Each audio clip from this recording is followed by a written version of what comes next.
Back again, back again, back again. But what I was telling you before we went live, every game, bro, you guys, every single game, win, lose, draw, you guys find some problem with VAR. Every game. Every game. Basically a continuation of yesterday's video. Every game. Why? I want to ask you why every game you find a problem with VAR. Because the man fear to Liverpool. Nah, The man bro. fear. Bro, Liverpool VAR ain't got no problem again. They ain't got nothing against Liverpool. Nothing. They have against us, bro. No, When man. you look at certain decision will go against you this season. Brighton, Welbeck penalty. Soft. Bro, Thiago go Muthadi ended the goal. Goodison. it was They blow off. offside, bro. Everything was right. It's soft, it's marginal, but it's offside. That's what you don't understand. It is soft, but it is offside. You feel me? It is offside. The decisions were right. You even got decisions that went your way that should have gone the opposite way, and you're still crying. You guys are crying too much, man. Every game, bro. Every game. This wasn't goal because he was offside, this, that. Come on, man. It needs to stop every single game. Every game. The man them for stop cheat on Liverpool, bro. VR, Bro, bro. they are not cheating against you guys, man. They are Believe me. cheating, bro. And listen, bro, it's not VR the problem, innit? The people them who are deal with it. The dumbass people them who make dumb decisions. These are the people who are messing up the game. Bro, you guys are getting the same treatment all the other clubs are getting. I could see yesterday. I know VAR doesn't come into play when it comes to yellow cards, but yesterday when Christian Benteke got sent off, or the day before, he did nothing. He just went up to win a ball. He didn't do anything, and he got a yellow card. You see what I'm saying? So yeah, it is the referees, but they also are humans. They can't see everything. They can't slow down real things in real time and say, hey, nah, that was not a yellow. So these things have been, people are acting like if these things have not been happening in the game for a very long time. They have. A lot of dodgy decisions have been going on a very, very, very long time.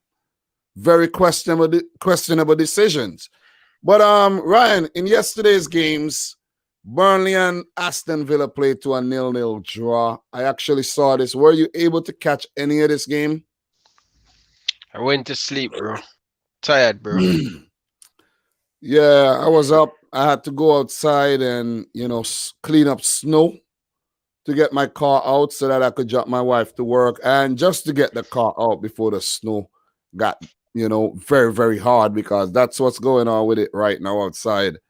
And that was a job, man. I had to clean up the walkway and then the sidewalk again, because, I have my own house.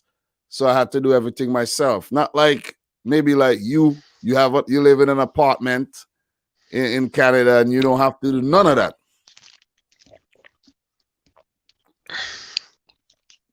Make sure you know to use the shovel properly in the snow and not hurt your back. Yeah, man. I've been shoveling for a long time. So wife ever come out and help you one time? Bro, she never shoveled snow in her life. Not one time. Yeah, but she don't want the experience. She don't want it how it feel. She got back problems, man, Oh, she have back problem. Yeah, because of the kid, and he's always on her when she's sleeping and all of that, messing up her back. So yeah. But how you feel about the Burnley Aston Villa game though? The draw. How you feel about the draw? You didn't watch the game, but how you feel about the draw though? I expect it. I expect Burnley to start to pick up some every now and then. They pick up a 1-1 points because they really have the experience. Sean Dice. But Villa, man, hot and cold. This minute they win. Next week they win. This week they draw. They win next week or they lose. Villa hot and cold football. So Yeah, It's a but great points. hear this. Villa, out of 11 games, they have 6 wins, bro. That they're doing good. 4 draws. No, 1 draw and 4 losses. Villa are doing very, very good this season. Villa got 6 wins. 6, Ryan. 6. That's more wins this season than Man City, bro. Man City has 5 draws already this season. Could you believe that? 5. Oh. You guys have 4. This is a weird season. I was speaking to one of my friend of mine, one of my close friend, for like 5 hours last night on the phone. Wow. And he was a Manchester City. He's a City fan. Mm. You know, I bought him first City jersey for him. Mm. And we was talking about Manchester City. He said, and believe it or not, everything this guy said to me about football, it always penned out. He says City going to find it difficult to make the top 4 this season.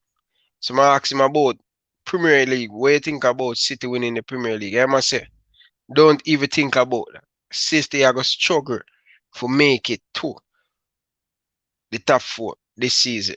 I say, no, but look at the squad. I say, Ryan, how many times you have to come back to me and correct yourself? Seriously, bro.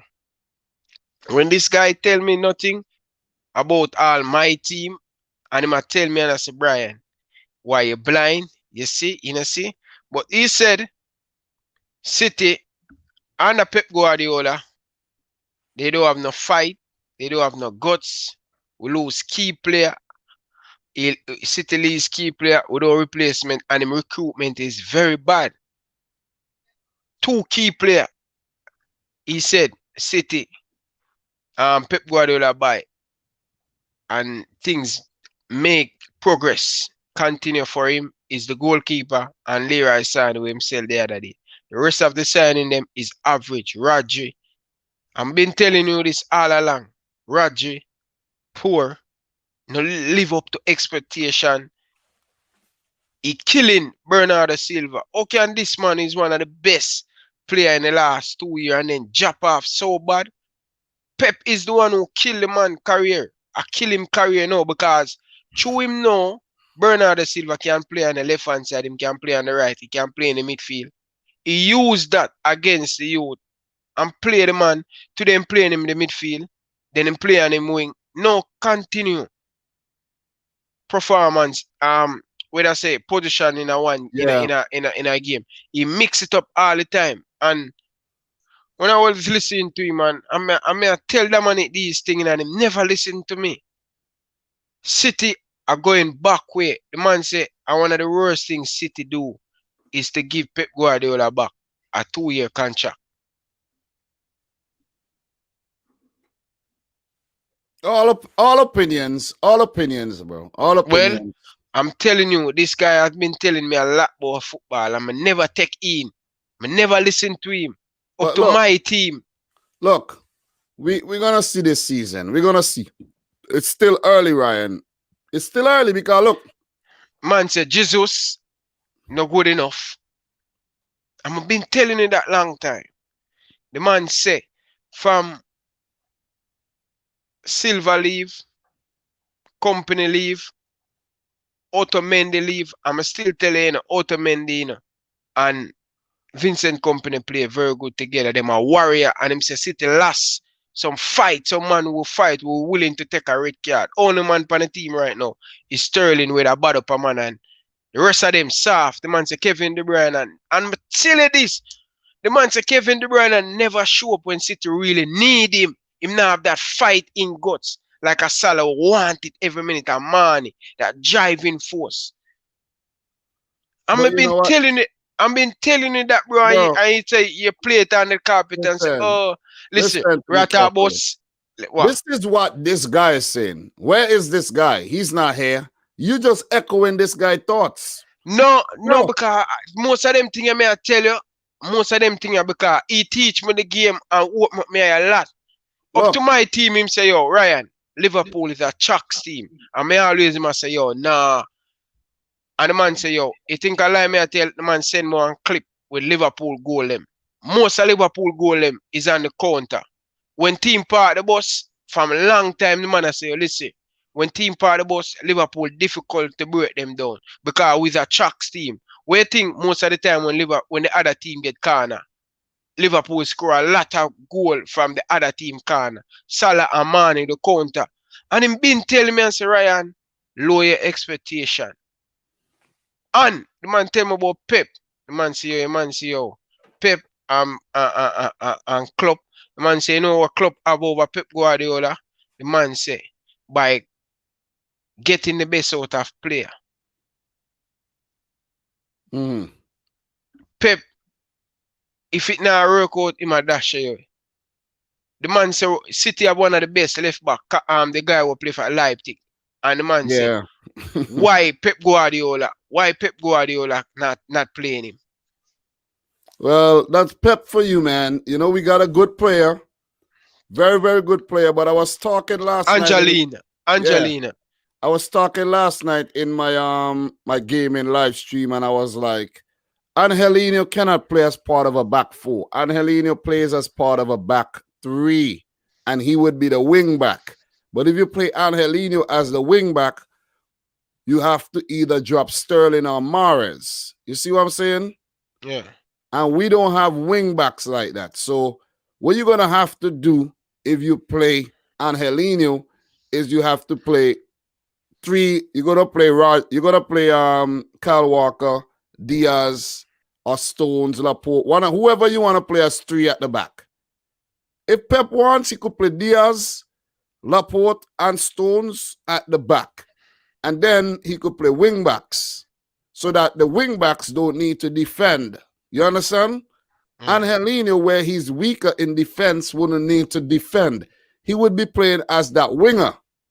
And that's how he's effective for Leipzig. That's how they kill off Man United. Because Angelino, he's fast and he's good with the delivery and he is good when it comes to shooting. He could score goals. And Pep brought the man back, which was the right decision, and then sent him out on loan. For who? For Mendy and for Cancelo and these guys that are actually, contributing nothing going forward. When this guy is a coach, he coaches Jamaica national team basketballer and very, very good coach, but big person where we know about the thing and him tell me a lot. The man says City, what happened to City right now? Most of the player them where Pep come anyway is this guy from the Italian manager name, man. Mancini and Pellegrini. But now since the team becomes a pet now, he makes some bad decision by some bad player. And weakness, some of the City player them weak. And nothing against white player, you know. The man said nothing against white player. The man said, yo, City need to get some more black player. We're physically strong, we're going to work hard. Mix it. Man say you need some of them blending there. If you look at most of the team them in the world right now, the man say, look, we see I take over football. The black player them work. Manager them, the white manager them, love them player there. We work. City them now have them fighting, man. Say, yo, the only man in the City where he fight, where warrior, is with Sterling. Him have the look of bad. Fernandino too. Fernandino with fight. And the man say, yo, why Pep continue to play Rodri?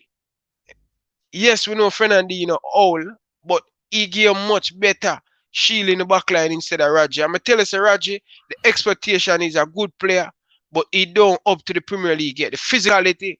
But they said Pep don't like African players.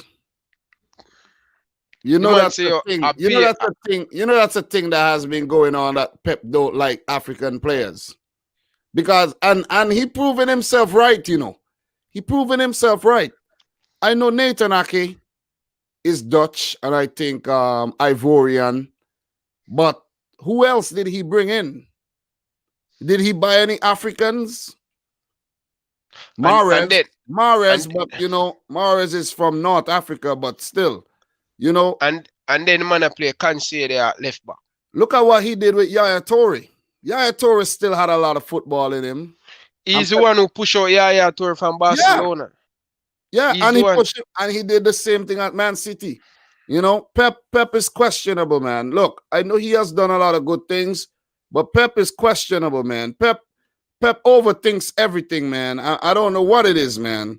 Like Pep, look. The thing is, right?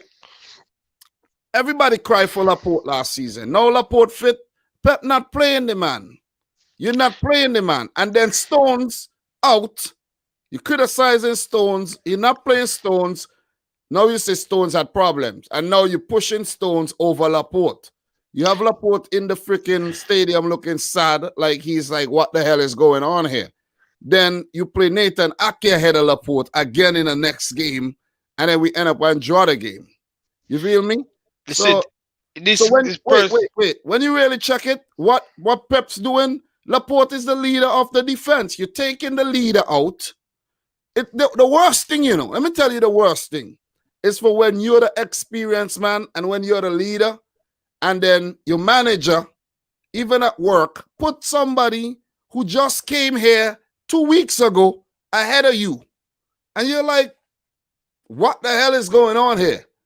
You see what I'm saying? So that is, Pep is just all over the place, man. Listen, you see, when the last year when the first year when Pep come,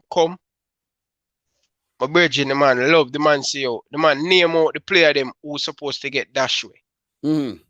And the man say, Ryan, believe you me, man Pep, I think the same way, the same player, the man send me the text message. Man say if City want to go forward, Clichy, Sania, all of these players where Zabaleta, all of them getting age. And you remember when City go and went this summer and buy Kyle Walker, then buy Mendy and quick left back and right back because they were short of that. The man say, Ryan, these are City biggest problem. And the man say, Ryan, me and Pep they on the same page. And the man say, yo, Pep, everything what Pep do. And the man say, in these latter days, the team are go back way. And before me don't really talk to my brother a lot, But I've been telling you, say, yo, the City team I go back way. And I don't know for some reason, I don't know if you tell me, say, yo, me I watch too much. The guy them from England I talk about Pep. No, seriously. Some of the man signing them questionable, bro. A lot of them questionable, bro, and him need to shake up. If him not shake up, he probably next year him can get fired. And this year, trust me, it don't look like we're not going to score a whole heap of goal. Because I don't see why you have Laporte now. When you take out your leaders, where you say, you're right. When you take out a leader, your main man, your go-to man, for when things now go right on the pitch and in the dressing room, who you got fair lead? Sterling them can't leave. Kevin De Bruyne is not a leader. And last year, me say, yo, when Kevin De Bruyne show me say he want to lead this Manchester City team, I will give him the captain badge. The next thing to the man say, 2, like when the man say, yo, like when a girl can't mesh it, Arteta leave, man say from Arteta leave, Pep struggle. And everything I go to Arteta. So the two of them can't work without them one another. It's a very good chemistry with the two of them have. You understand? But it what it is, bro. I'm telling you, bro. Yeah, but let's get back to the program, man. Talking about underperforming City is very, very depressing. Look, Burnley, Aston Villa, we're still on that 0-0. Ryan, I'm telling you, you could not have more chances to win a game than what Aston Villa had. This was a Man City-esque type performance by Aston Villa. Man City type performance by Aston Villa. Because yesterday, Ryan, Aston Villa had 27 shots at goal, 7 on target, no goals. Nick Pope was good in goal, but apart from that, Aston Villa was wasteful, man. Wasteful. Anwar El Ghazi, he had about 8 to 9 chances. How does one player have 10 chances in one game and blast all of them over all of them? And maybe one of them, two of them was on target. Jack Grealish, all of these guys, Ollie Watkins just blasting, Traore, all of them blasting balls all over the place. So they deserve the freaking job. Burnley did get one or two chances.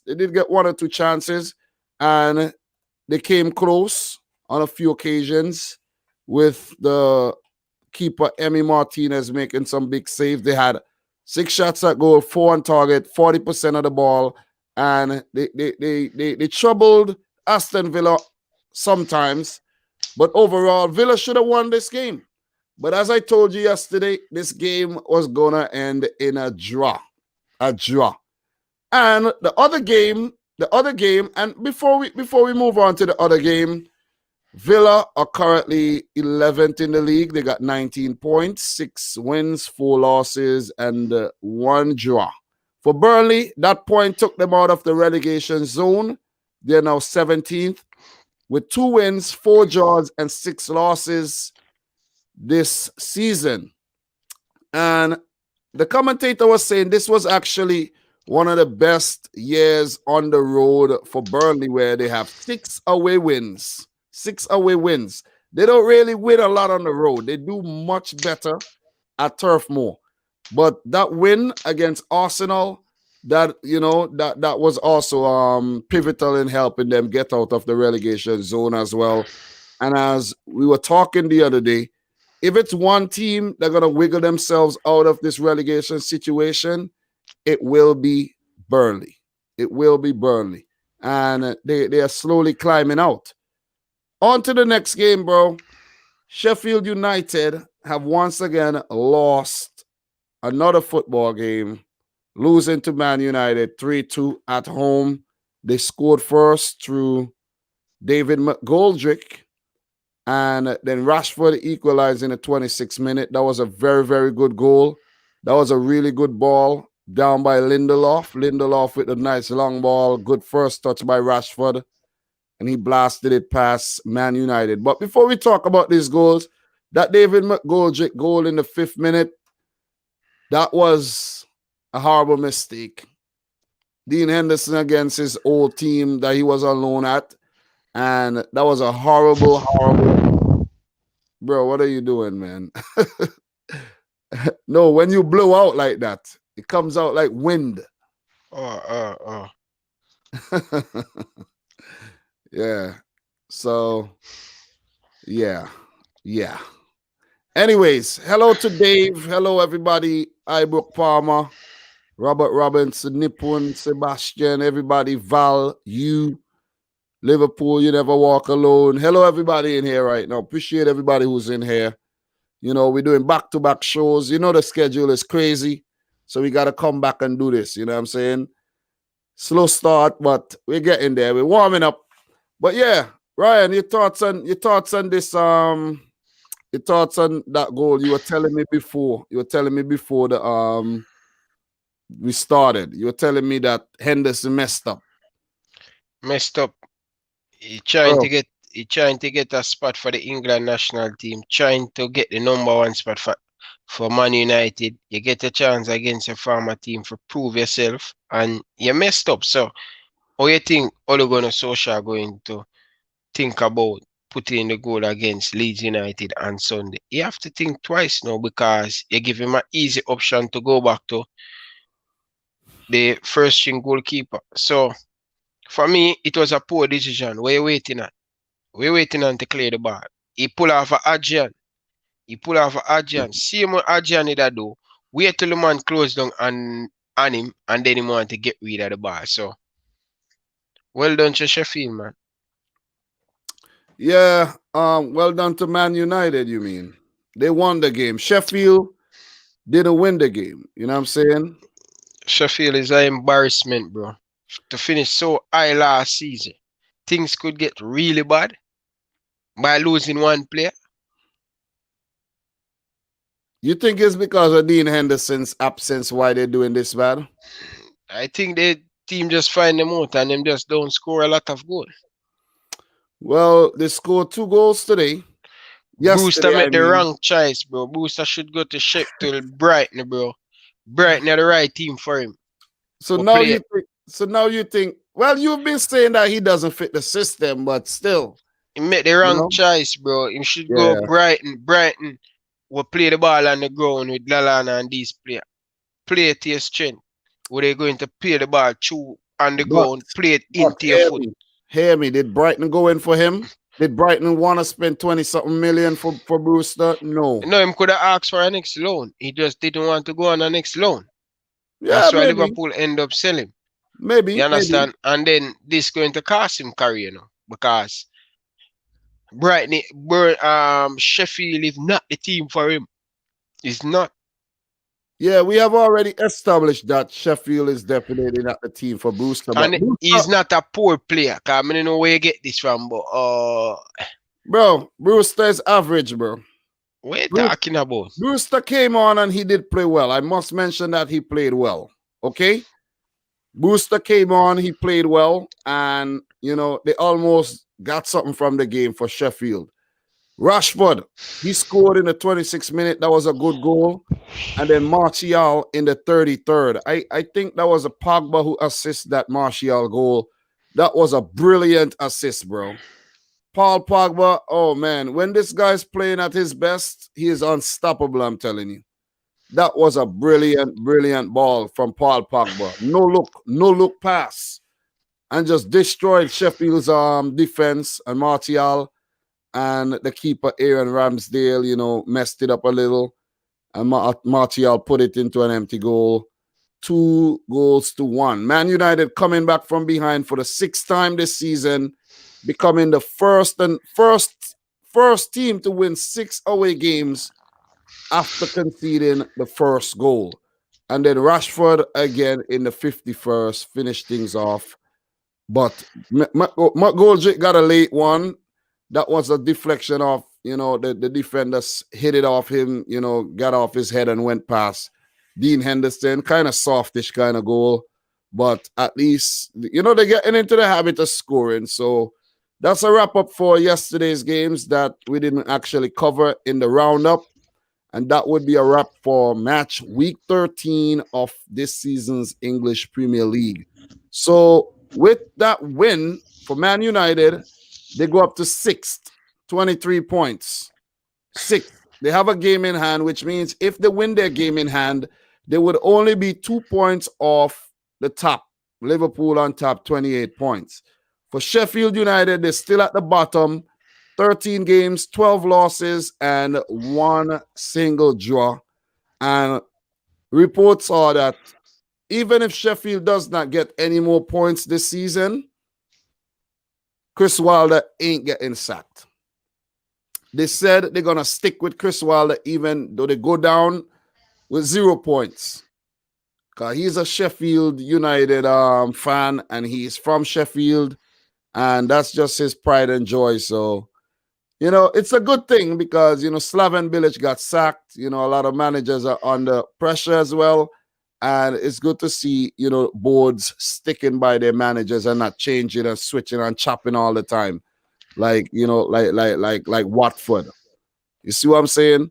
So what we're gonna do, we're gonna yo, is there a way you could turn down your headphones a bit? No? Right. Because I'm hearing myself back. I don't know.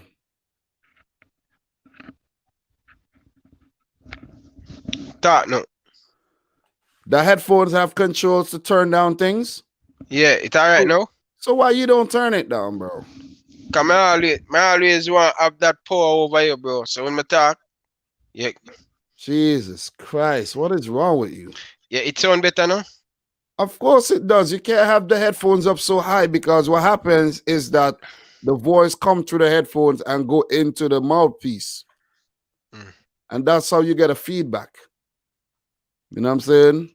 It's on. No, I know you guys might not be hearing any feedback, Ibrook, but I'm hearing the feedback. Feedback is very annoying. Very, very annoying. So we're gonna move on, Ryan. We're gonna move on. That's it for match week 13.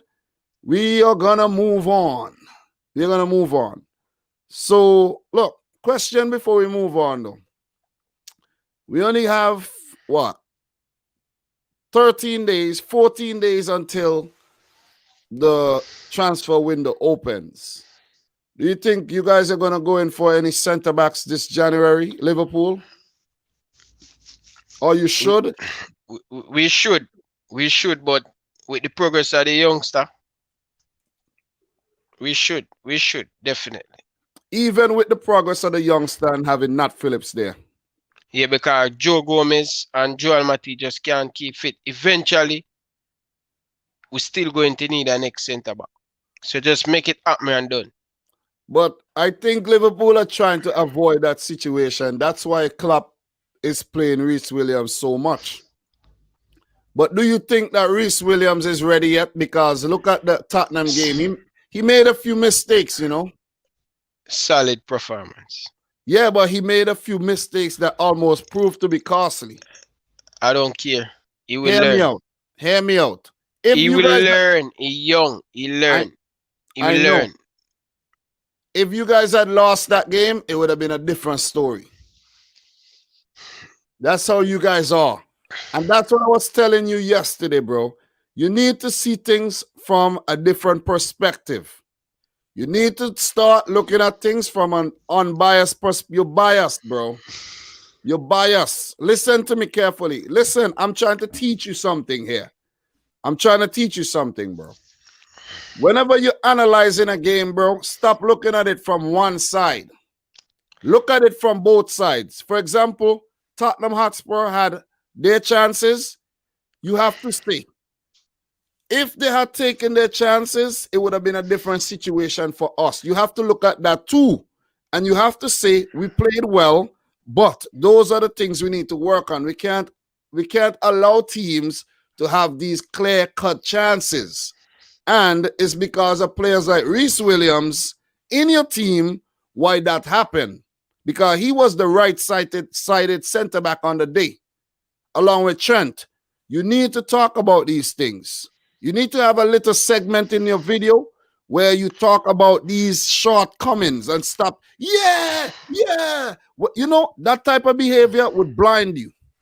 But anyways, whatever. You guys, you know what you guys say? No. Don't whatever. Nothing. Always been, bro. Always. If you go check my video, my last video, I'm gonna put up, bro. I always give credit to the other team when they play, perform, and when they create chance. We're lucky. I said that. But it's all good, bro. The message, people are here, the message said here, bro. Bro, stop being so biased, bro. That's all I'm saying. No, bro, because sometimes you talk some little loose thing for my team, bro. And you know what? No, you know what's wrong with you guys? You know what? You know what the problem with you guys? You guys want me to be biased for Liverpool. That's the thing. And when I talk against Liverpool and talk the truth, people say I'm biased. I'm like, this doesn't make any sense. How could I be biased? You see what I'm saying? How? Look, I'm telling you, if Steven Bergwijn had taken those chances, we would have been having a different conversation yesterday, and we would have had a different conversation today. But because this guy Bergwijn went out there and fluffed up his lines twice, you're acting like, yeah, we did nothing wrong in the game, bro. Come on, wake up, bro. Wake up. Wake up, man. Definitely wake up. So let's talk about these matches that's coming up in week 14, Ryan. Let's start off with I'm gonna start from the bottom and come right up. Chelsea versus West Ham. This would be a game Monday, December 21st. Chelsea hosts West Ham in another London derby here for Chelsea. I want to hear your thoughts on this one. Chelsea going into the game in 7th position. Chelsea is 7th and West Ham are 8th. 22 and 21 points. Well, West Ham, they're away from home. You know what you're going to get from West Ham. You know exactly how they're going to play, how they're going to put 11, 12 man behind the ball and make it really difficult for Chelsea. When Chelsea come up a team against West Ham, a mid-table team, they beat them, but they kind of a little bit struggle to break them down and stuff. That is what Chelsea going to face on Monday. But Chelsea, they should bounce back from this poor disappointment lost to Wolf and they lost to Everton. So they need a win. Frank Lampard need a win to build back the momentum in the Chelsea dressing room. But it's a tricky one because I really like West Ham away from home because I think West Ham they play as a much better team away from home because or they suited or they set up to play on the counter. So that's why I See them prefer on the West road. Ham. West Ham on the road because they have a good farm on the road, but uh it could be a draw. It could be a draw. I'm going to predict 2-2. So a 2-2 draw. 2-2 draw. So a 2-2 draw would mean that Chelsea would have only, if Chelsea draw the next game, it would mean that they only pick up one win in their last 5 games, which is not good. Because, you know, they're on 2 L's right about now. Lost to Everton, lost to Wolves. They absolutely have to bounce back in this game. They have to bounce back. And you need guys like Timo Werner, Kai Havertz, Mason Mount stepping up. These guys have not stepped up in the last couple of games at all. Chelsea have not been good in their last 5 at all. They have 2 wins, Leeds and Newcastle. They beat, but the game against Spurs, Everton, and Wolves, it's what Chelsea fans don't want to see happening very often. You see what I'm saying? Mendy getting in a lot of shots at him goal now. Yeah, because before he wasn't getting the shots. So I don't know. Their defense is you know, the old form is creeping back in. Zuma, Thiago Silva, you know, the form is creeping back in. You know, Chilwell, Reece James. Maybe these guys are a little bit too adventurous when you think about it. You know, they have N'Golo Kante running his socks off all day. You see what I'm saying? So they need to get their act together, or else it could be another punishment on the hands of West Ham, who have been playing very well as of late. Only 1 loss in their last 5 games. West Ham have shocked everybody this season.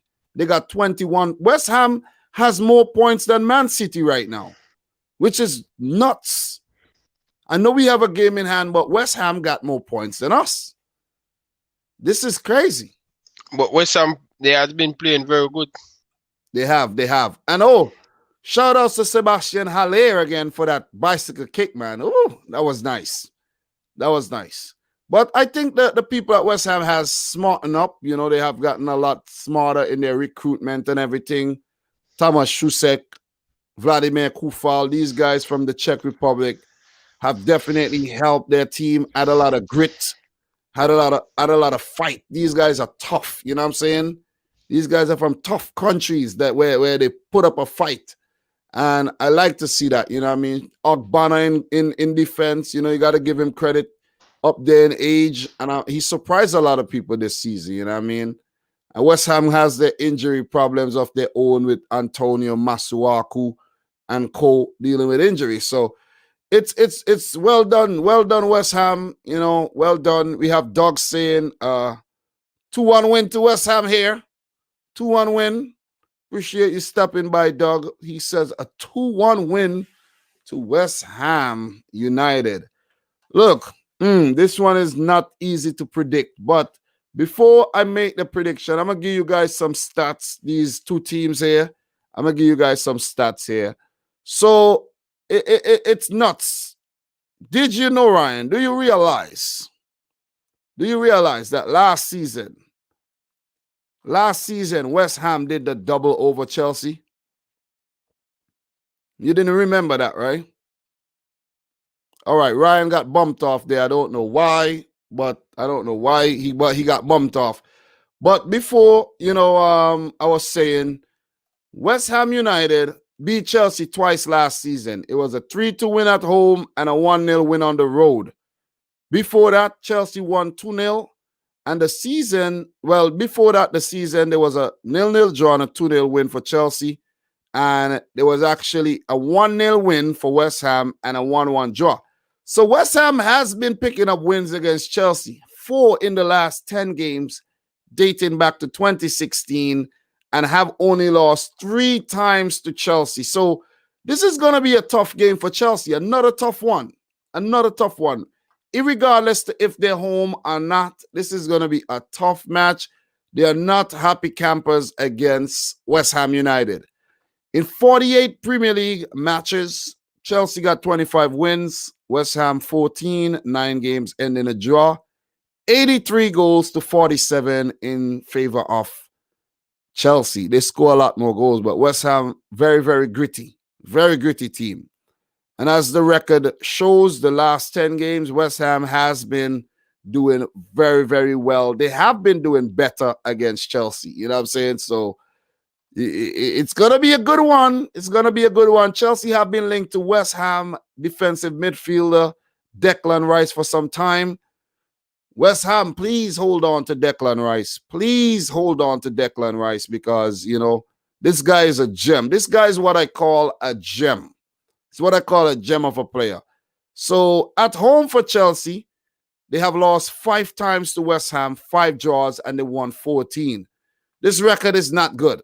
It's not a very good record because there's 10 games that you fail to win at your own stadium. So they need to definitely get their act together and do that fast. But it would be a very, very difficult thing to accomplish versus West Ham United. This game, I don't think West Ham will lose the game. You know, Olivier Giroud may start. He would be a problem. But I think West Ham would be a very, very tenacious and gritty unit. David Moyes against Lampard. How do they stack up against each other? Well, Lampard have played once against Moyes and lost. Once. And Moyes' record against, Lampard's record against West Ham is 2 games and 2 losses. So if there's Chelsea fans in here, which I know there's a few, guys, it's going to be a difficult one. It's going to be a very, very difficult one against West Ham come this Monday. You know what I'm saying? They have between this Friday and Monday to figure West Ham out, man. Seriously. To figure West Ham out. So I wanna play it safe here. I wanna play it safe, guys, and I'm gonna say a draw. West Ham got goals in them, Chelsea got goals in them. I'm gonna say West Ham score first, Chelsea equalize, West Ham go ahead, and Chelsea get a late equalizer. I'm gonna say a 2-2 draw. I'm gonna say a 2-2 draw as well. Definitely say a 2-2 draw. So what we're gonna do? We are definitely going to move on. I don't know where Ryan went. I don't know what happened. No explanation. He just disappeared. So what are your predictions in the chat right now? What are you guys saying in the chat?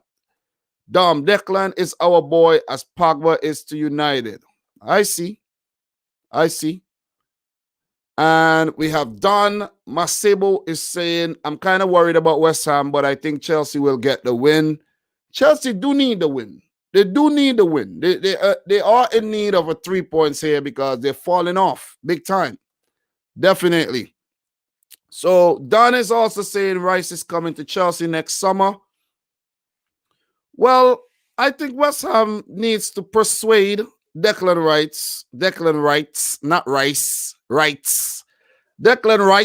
to actually stay.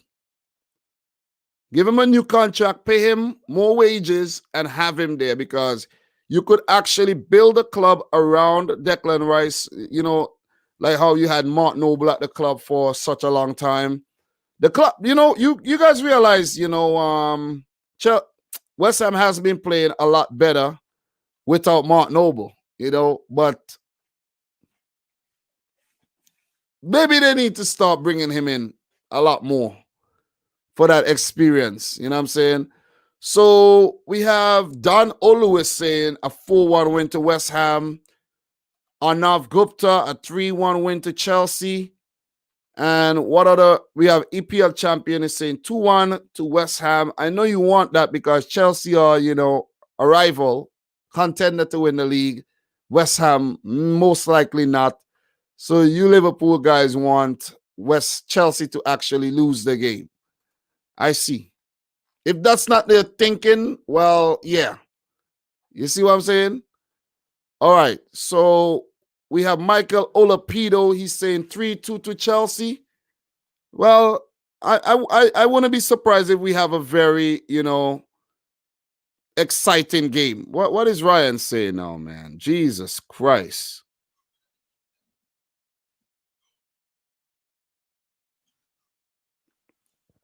Yeah, so he's telling me he has internet problems, man. So I'm gonna have to continue this thing by myself, man. Internet problems, always internet problems. Jesus, man.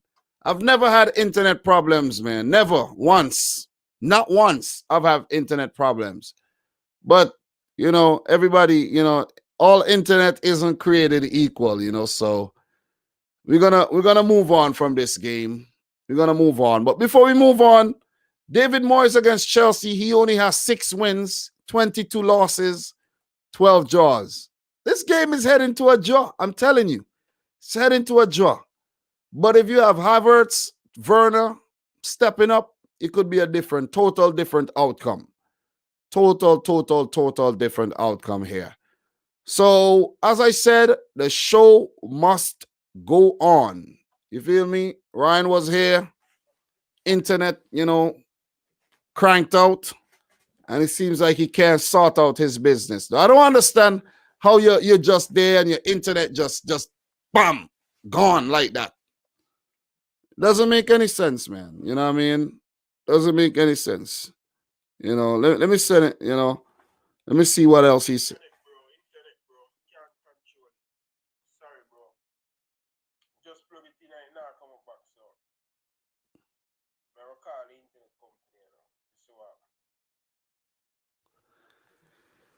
Yo, sort out your bootleg internet, bro. Sort it out. You know what I mean? But I'm gonna continue without you anyway. Palmer says you live in the third world part of Canada. So yeah. Oh boy. Sad. But we gotta move on, man. Guys, Burnley play Wolverhampton Wanderers Monday. Burnley versus Wolves. What are your thoughts on this, man? What are your thoughts on this? Doug, if you're watching, bro, if you're watching and you're home, I sent you the link. You could come through. I told you can come through a long time ago. I don't know if you're available. You didn't message me back or anything. I don't know if you would like to come on and, help us out today. Let me know because now is the time you're needed. Because Ryan, absent. So Burnley versus Wolves. Burnley have picked up some good results lately. And those results are a draw, a win, a draw, a loss, and a win. So in their last 5 games, Burnley have only lost once.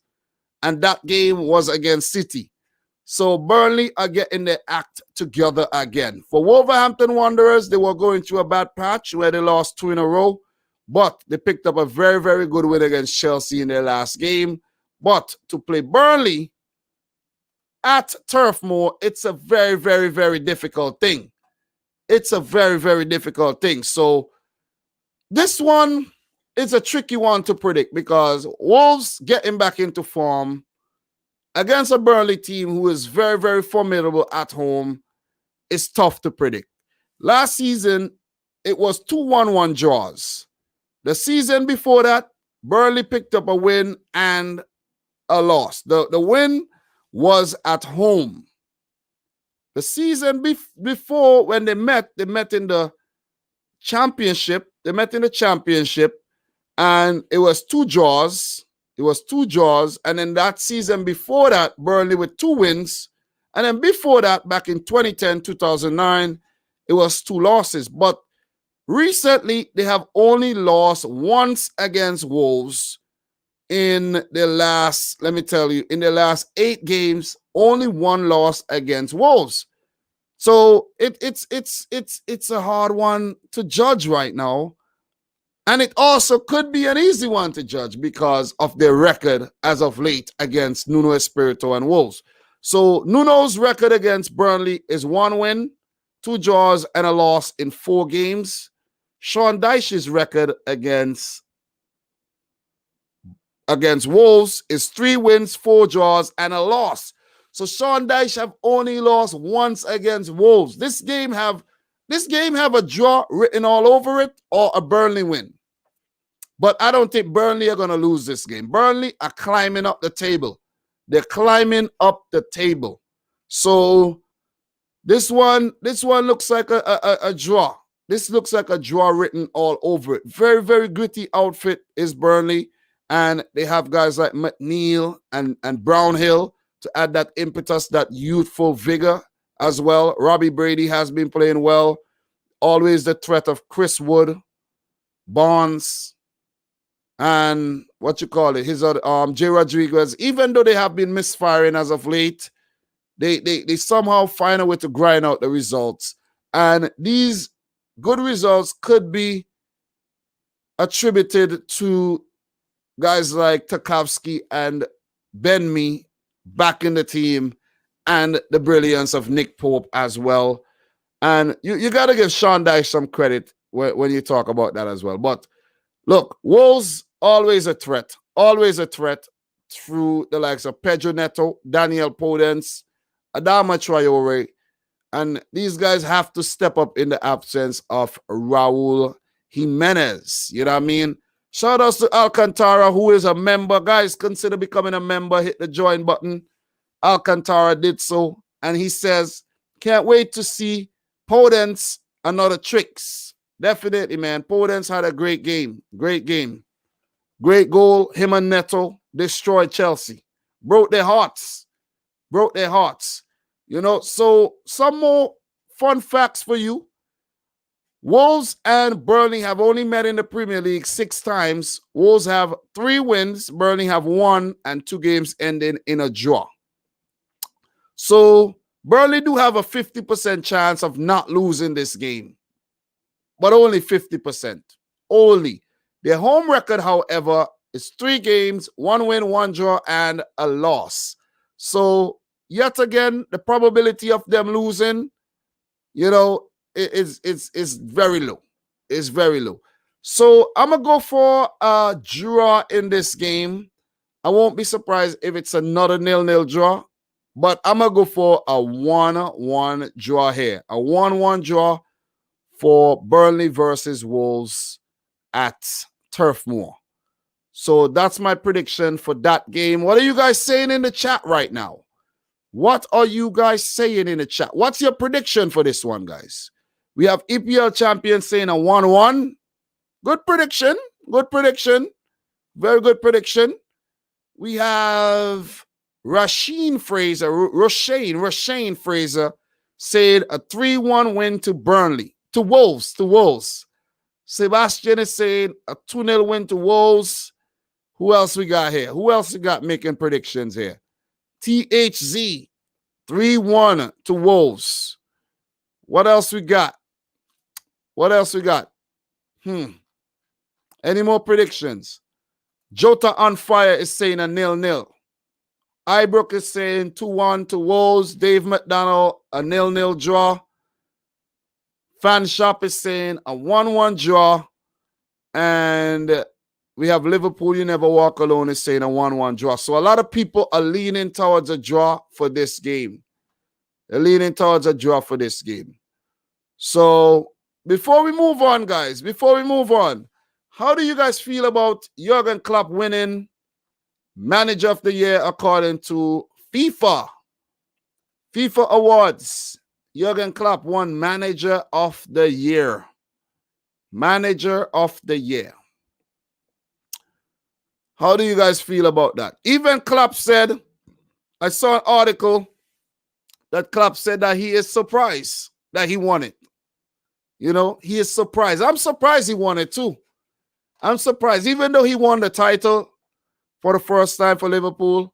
The fact that UEFA actually give the best manager to Hansi Flick, I thought there would have been some merit there. That Klopp actually, that Flick actually wins it again for the treble. Because when you look at it, UEFA is governed by FIFA.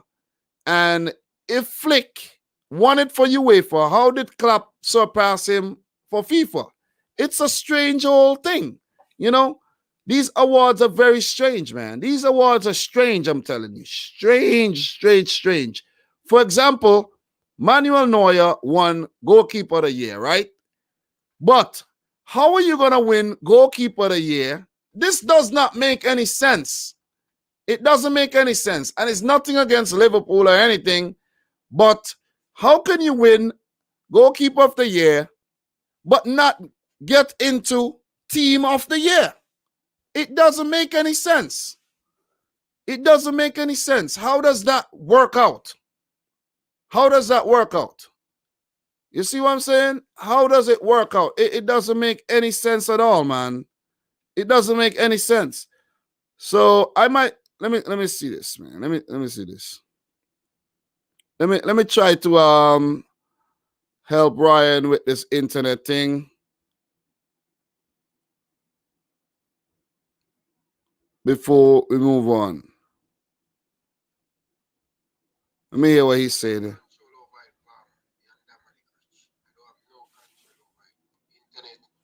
I live in a year where the internet is bad. You understand? No matter how we change the company, at the same problem we have. So can't control it. But hopefully it come on back. So I listen, I tell you already. I told Ryan I think it's the router, bro. The router is the problem. The router is the problem. It's not the internet, it's the router, bro. The router is no good. You need to unplug the router and plug it back in. Give it like 2 minutes and plug it back in. Plug out everything, wait 2 minutes and plug it back in. Yeah, but this is weird, you know what I mean? These awards are definitely weird. And then the Ballon d'Or decides not to have a Ballon d'Or this year. And, you know, Robert Lewandowski would have definitely won the Ballon d'Or.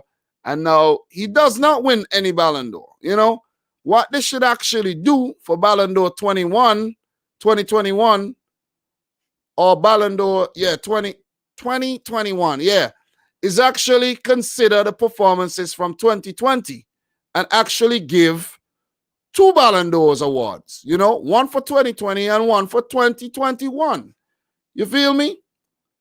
You feel me? So, Palmer saying UEFA is Champions League and Europe Club FIFA Club World Cup is just administration. But still, the FIFA World Cup was last year, bro. You know what I'm saying? It was last year. How is it considered this year? You see what I'm saying? So, and it's not, look, it is whatever, man. Who wins it, wins it. Doesn't matter. It's just dumb. It's just a lot of dumb decisions made over there by FIFA. A lot of dumb decisions. But Burnley, Wolves, I'm going to go for a draw here. Definitely going to go for a draw. But look, the show must go on, man. The show must go on. The next game, we got West Brom versus Aston Villa. West Brom versus Villa. Guys, make sure you have your predictions ready. Don't just put the predictions in the chat because I won't see them. Wait until I'm ready to read your predictions, okay? Don't just be typing in predictions and I'm not seeing the predictions. So just hold your horses there. Hold your horses. So, look, the most 5 recent meetings between these two teams, we have a 0-0 draw in 2016 and a 1-0 win for West Brom. Before that, Aston Villa with a win, West Brom with a win. Aston Villa with a win. Look, these teams, it has been back and forth between these two teams. A lot of back and forth. A lot of back and forth.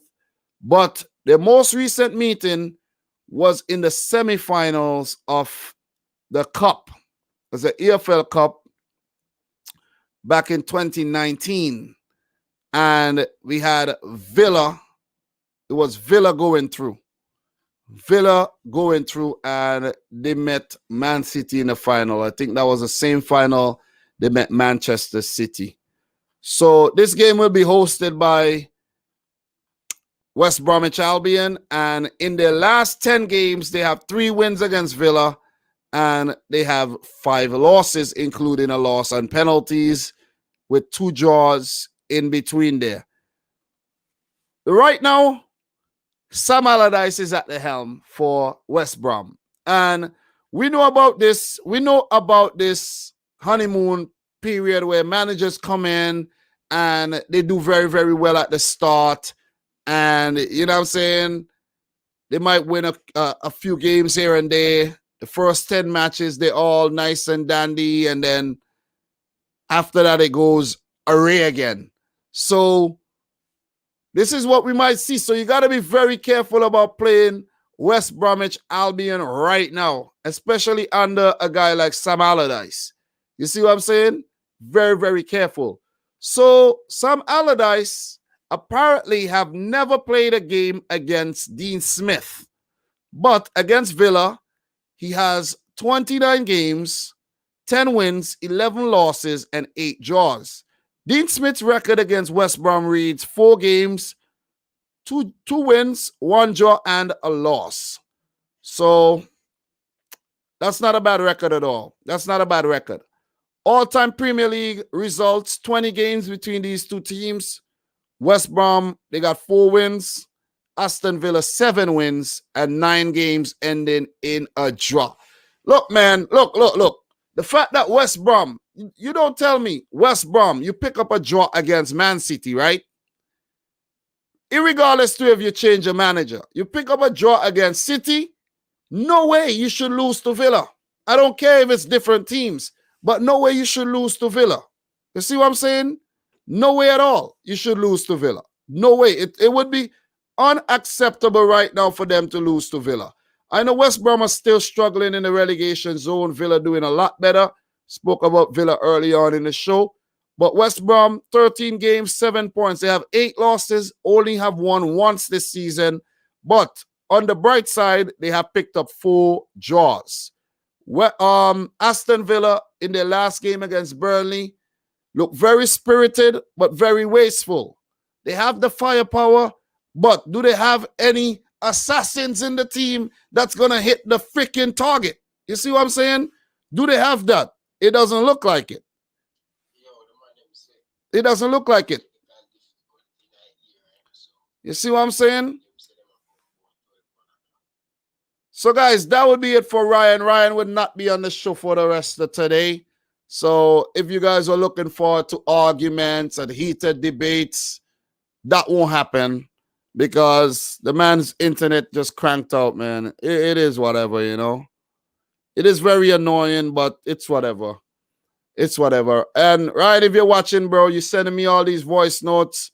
I can't be listening to these voice notes and do the show at the same time. So, look, back to Aston Villa. Back to Aston Villa here. Look, Villa, Ryan, it's just better you go in the comments or you just go to sleep or something, man, because this is frustrating to me as well. Very frustrated. Very, very frustrated. Villa, very wasteful against Burnley, and they have themselves to blame that they did not pick up the full 3 points here. Guys, in this game, I'm going to make a very, very, very simple decision here, and I'm going to go for another draw. 3 draws. The first 3 games I predicted, Chelsea, West Ham, a draw. Wolves, Burnley, a draw. Villa, West Brom, another draw. But I won't be surprised if Sam Allardyce picks up a win. West Brom's second only win for the season. I won't be surprised if that happens. So, guys, yeah, Alcantara, 27 shots at goal for Villa against Burnley, and nothing to show for it. Nothing at all. So, guys, what are your predictions for this? What are your predictions? What's your prediction for this game? I'm going to be reading our predictions right now. So now would be the best time to actually type your predictions in the stream. Let me know your prediction. Definitely let me know your prediction. Okay. All right. So We have a couple predictions coming in. We have King Soul is saying a 2-2 draw.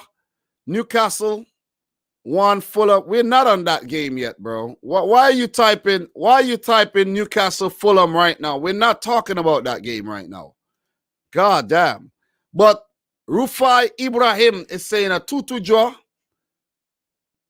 We have Dave McDonald saying a 1-1. Fan Shop is saying a 3-0 to Villa.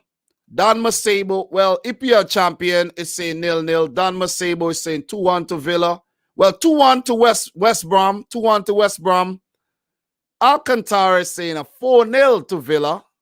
Well, that wouldn't be out of the question, you know. We know what Villa could do. Giovanni Leone is saying a 1-0 to who? West Brom? West Brom. Value is saying new coach for West Brom. They will run away with it, I believe. Yeah, that is also a possibility. That is definitely a possibility, though. Definitely a possibility. Air Slayer, 2-0 to Villa. Sebastian, a 4-0 to Villa. 3-3 draw. And Rijkaard and Gomba is saying a 1-1. 1-1. Za'ali has a comment here, and he says West Ham could beat Chelsea as they went close with Liverpool and drew with Tottenham. Remember, 3-0 at halftime and comeback. Little late on that, but okay. Point taken. Point definitely taken. So, guys, I have a little bit of news to read to you. Something that might actually interest you is that Wayne Rooney's son, whose name is Kai, signs for Manchester United. Manchester United have signed Wayne Rooney's son. Okay? And the article reads, Wayne Rooney's son Kai has signed for Manchester United at the age of just 11, with his famous father proud to see his offspring make an important first step towards becoming a footballer. Rooney established himself as a United legend during his 13-year stay at Old Trafford. The ex-England international played over 500 games for the Red Devils, scoring 253 goals. That tally saw him become the club all-time top scorer, and he has also managed to win 16 trophies in Manchester, including 5 Premier League titles, and Kai has now taken his first steps on the road to follow in his father's illustrious footsteps, putting pen to paper on a U-team contract. So there you go. News for you. Wayne Rooney's son have signed. What do you guys think about that? What do you guys think? Do you think he will become as good as Rooney during his time at United? Or you think he would flop? We actually have fan shops saying Rooney's son is going to flop. Giovanni is saying he wants to follow his father's footsteps. And Robert is saying, I hope Haaland play for us like his father. Yeah, that'll be a good thing. King Soul, big up to Kai, definitely. And Ibrook, hope the pressure don't get to him. Well, let's see. Let's see how that one goes. Let us see how that one goes. So what we're going to do, guys, we're going to move on to the 4th fixture that's coming up next week. Well, next match week. And it will be a big one, a huge one, one that has a lot of history. And it's Leeds United, Manchester United. This would be a game at Old Trafford. Man United have been doing better on the road than they have been doing better, at home. The last time these two teams met in the Premier League was back in 2004. 2004. And there's also some very, very rich history between these clubs, as I think they were the first teams to ever play in the new Premier League. The new Premier League. When the Premier League was first started, these teams played each other. I think that's the stat. I can't quite remember. But I heard something like that. But anyways, these teams have been playing in the Premier League since 1992. Leeds were the last winner of the old first division. So Man United became, that dominant team in the 90s, in the 2000s as well, and not so much in the 2010s. but these two teams are very, very prestigious, have a very, very rich history between each other. You got a record of 77 games between them. 77 games. Not a lot of Premier League, not a lot of Premier League history as of late, seeing that Leeds United were actually knocked out, but they did play in the Premier League a lot between 1992 and 2003, 2004. But all-time record, 77 matches, 32 wins for United, 18 for Leeds, and 27 draws. So there's over 50% chance that Leeds could actually pick up something against United in this game, and especially the fact that they are on the road and United have been kind of dog shit at home this season. They have been better on the road.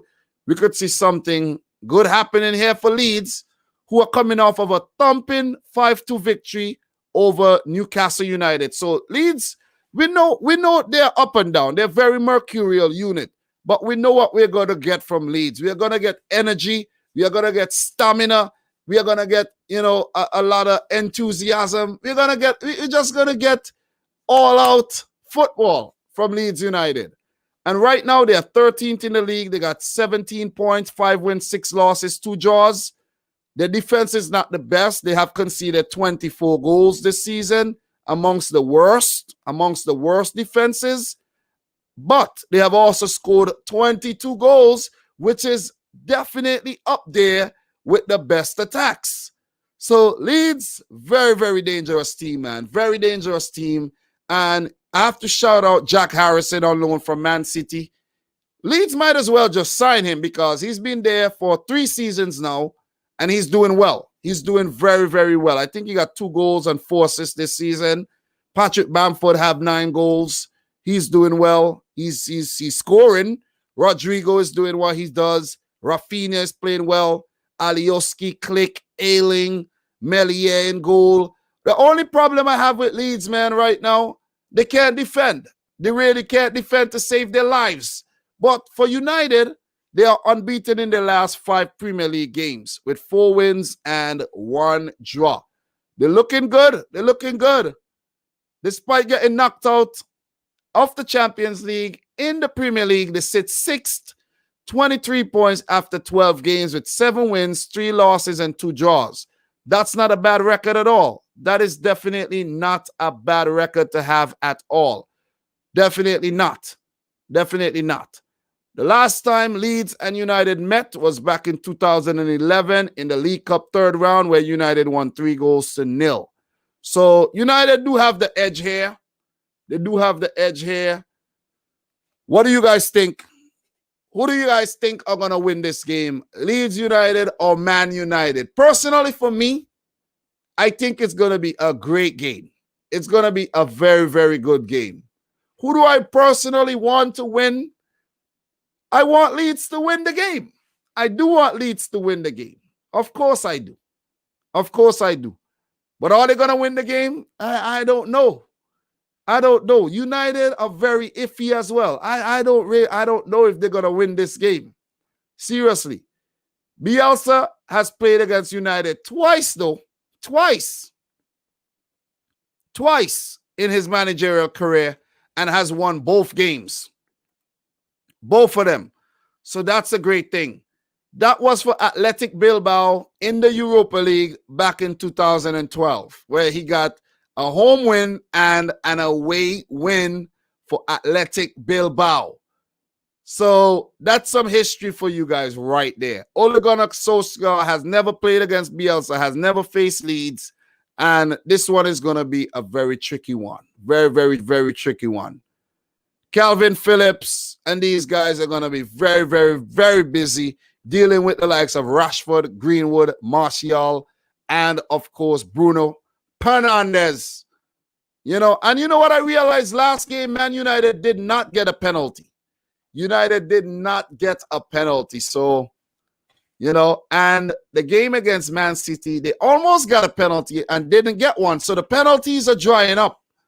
Leeds versus United, guys. Would Dean Henderson start again in goal, or would they go back to David De Gea? How's Maguire and Lindelof going to fare against Leeds' attack? It's a hard one. Wan-Bissaka Telles might start this game at fullback. United played very, very well against Sheffield coming back from, behind. But they are at home. I don't want to predict another draw here. I don't want to predict another draw.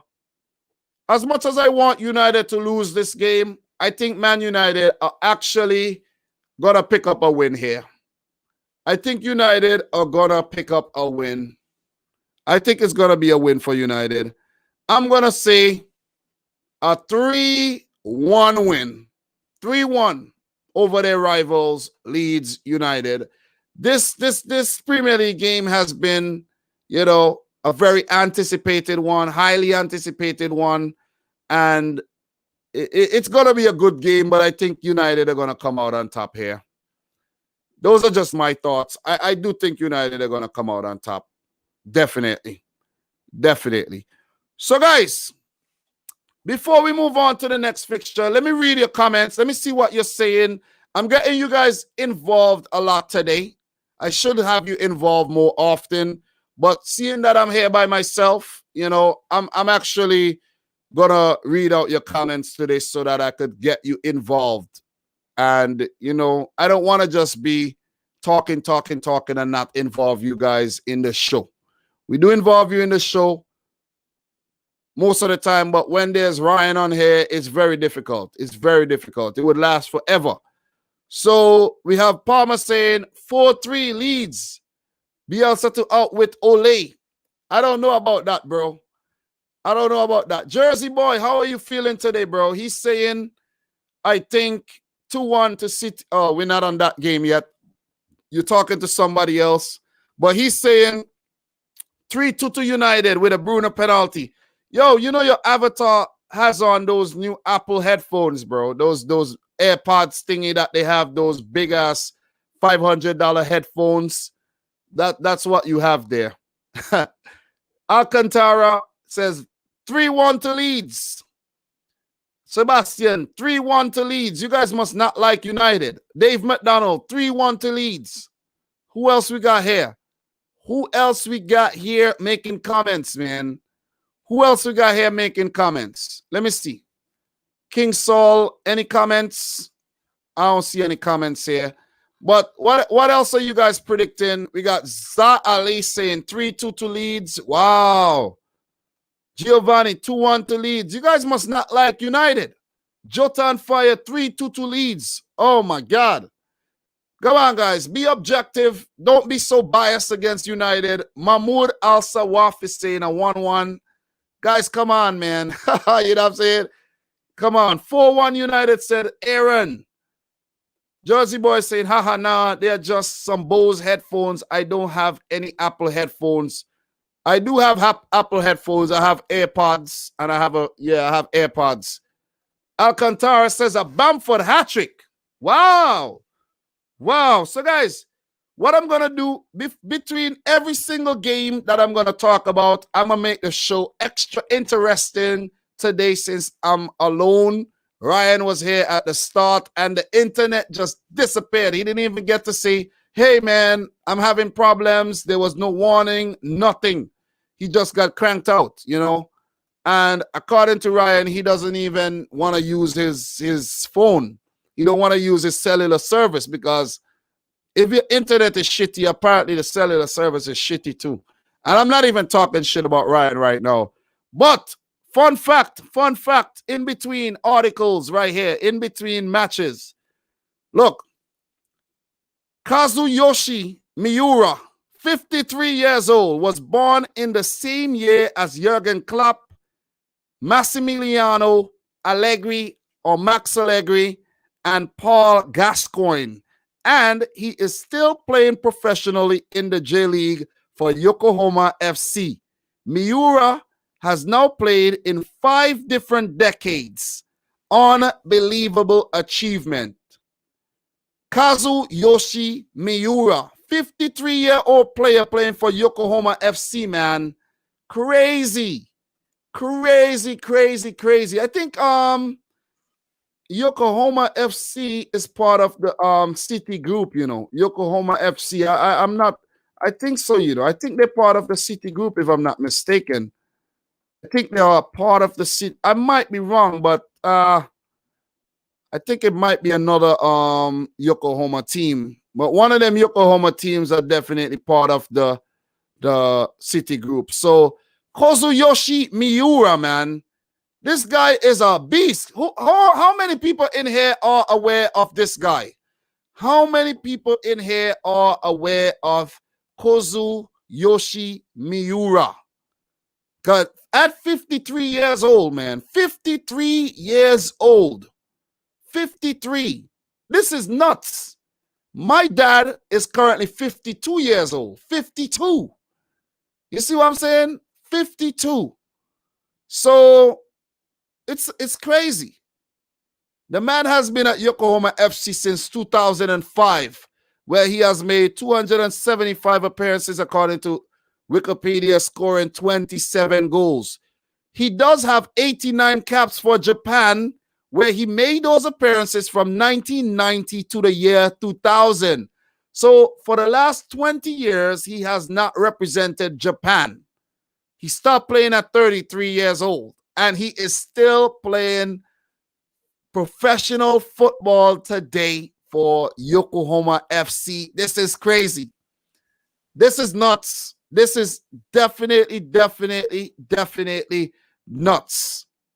He even played in the Brazilian League one time for Coritiba back in 1988-89. Oh my God. He played for Palmeiras as well. The man played for Santos. So he definitely ventured into, you know, Brazilian football. And then he went back to, he played in Croatia as well. He played in Sydney. Legend. Somebody say legend, man. Somebody say legend. So, yo, we're going to move on to the next game, guys. We're going to move on to the next game. I think this is going to be a 3-1 win for Man United. And we have 4 games to go. 6 games. Where am I going with 4? 6 games to go. So, guys, the next game, Tottenham versus Leicester. Tottenham Hotspur versus Leicester City. This is a big game. This is a big game. Tottenham no longer on top of the league, but they're second behind Liverpool with 25 points. This will be a home match at the Tottenham Hotspur Stadium, the brand spanking new stadium. Leicester are currently 4th in the league with 24 points. So only 1 point behind Tottenham. They pick up a win here and they go ahead of Tottenham Hotspur. A win, you go past Tottenham, Leicester. You must win. But in the last 5 games, Leicester have lost 3 times. Whilst for Tottenham, they have only 1 loss, 2 draws, and 2 wins. Some more facts for this game, for this fixture. The last 10 games, Tottenham have only lost to Leicester 3 times, picking up 6 wins and 1 game ending in a draw. So there will be a result here. There won't be a draw. I don't think this game will end in a draw. Somebody will win this game. One of these teams will actually win this game. Guys, if you're also in here, if you're in here watching and you're yet to like the video, make sure you smash the thumbs up button for the live stream. Would definitely appreciate that. We had 62 likes right now. We got 3 dislikes, which is cool. You know, don't mind the dislikes. Doesn't matter. Make sure you smash the thumbs up button, guys, if you are watching the stream, especially since I'm doing this by myself. You know what I'm saying? Make sure you smash the thumbs up button. So, look, back to the Leicester Tottenham thing. There will be a winner here. I feel there will be a winner. There will definitely be a winner. The last time these 2 teams met last season, Tottenham beat Leicester the last time they met back in July, but Leicester won the first leg of the last year's fixtures, winning 2-1 at home. This will be a home match for Spurs. In the last couple of home games against Leicester, 3-0, 3-1, 5-4. Oh, I wish we could get another 5-4 game and they had a 1-1 draw and a 1-0 loss. So they have been very good against Leicester since 2016. You know, Leicester won the title. Leicester did win the title that season. And Spurs, I think, came in second that season, if I'm not mistaken. But this one will have a result, in my opinion. All-time Premier League results, 28 games. Leicester with 11 wins, Tottenham with 12, and 5 games ending in a draw. Not many draws between these two teams. Home record against Leicester, 14 matches, 7 wins for Spurs, 4 for Leicester, and 3 games ending in a draw. For Leicester City, they haven't been that good in their last 5, and they would need Jamie Vardy to be fed. You have to feed Jamie Vardy. He's not the type to make things happen for himself. You have to feed him. You got to get those balls in behind the Tottenham Hotspur defense, and I'm telling you this right now, that's going to be very, very hard to do. For Leicester to beat Tottenham, they would have to take shots from distance. They would have to make use of their set plays, but getting balls in behind and counterattacks, that's going to be very difficult to do against this Mourinho team that would sit back, that would, the defensive line would be very deep, and they would be very, very hard to break down with Højbjerg and Sissoko being very, very effective in midfield. Aurier is playing a lot better. I don't know if Doherty is going to play or Aurier is going to play, but Dyer and Alderweireld has developed a good partnership at the back. Hugo Lloris has been okay, and I do think Tottenham has themselves to blame for not getting something against Liverpool. They got themselves to blame, which I think in this game, Mourinho should drop Steven Bergwijn. You got to drop Bergwijn. You got to drop him. Lucas Moura has to play. You play Moura, Son, and Kane up top. You got Lo Celso, you got Sissoko, you got Højbjerg. Reguilon should come back into this team. Alderweireld, Dyer. And I'm going to say, if you want to go for Doherty, go for Doherty. Lloris in goal. That's my 11. This is a big game. This is a big game. Leicester City are currently having their defensive problems with Christian Fuchs playing at left back. You got Ndidi playing at center back. He's not a center back. And you have the young Wesley Fofana that Tottenham could definitely exploit, even though Fofana has been very, very good. You see what I'm saying? So this game, I think this game have a Tottenham win written all over it. Written all over it, man. I could see a Tottenham win here. A Tottenham win. So I'm going to say a 2-0 win for Tottenham here. 2-0 win. Tottenham going to score first, of course, and then Leicester always, looking for that equalizer. They're going to concede. They will concede. So I'm going to say Tottenham Hotspur win this match 2-0, and they will go up to 28 points. Liverpool do play Palace, so we will get to that game, and I'll let you know what I think here. So, guys, what is your prediction for this one? We have Dave McDonald saying a 2-0 to Spurs as well. Wow, I didn't even see this comment before I made my prediction. 2-0 to Spurs. 2-0, 2-0, 2-0. And we have, what other predictions we have? We have Leicester to win 3-1, says King Soul. Spurs 2-0, says Mahmoud. We got, who else making predictions here? Alcantara. Sonny, winning goal for Tottenham. Hunming's dad and Hunming's mom will be proud of Hunming's son. Whoa! Whoa! What a comment! What a comment! That is crazy. What a comment, man. That is an awesome comment. That has to be comment of the week. That is awesome. That is an awesome comment, Alcantara. Appreciate that, man. Appreciate that. That's a crazy comment, man. EPL champion is saying 2-2. Fan shop is saying 2-2. You guys must be Liverpool fans. You guys want the game to draw so you could, continue leading by a lot of points. Jota on fire saying Tottenham 2-1. Good prediction. Good prediction, I think. Solid prediction. Sebastian is saying 3-1 to Spurs. Value is saying, I think Rodgers will do what Jose did at Anfield a few years ago. You would have to remind me of that. Remind me of that one. I need context here.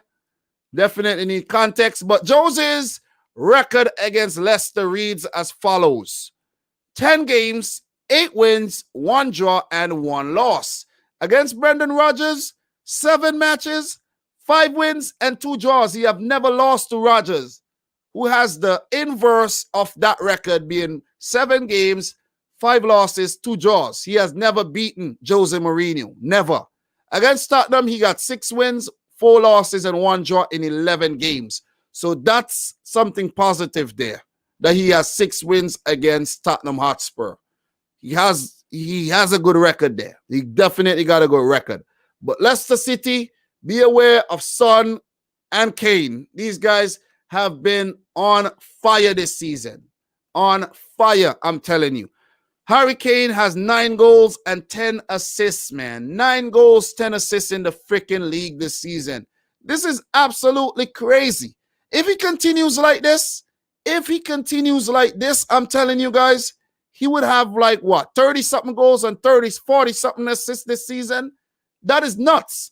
Heung-min Son has 11 goals and 4 assists.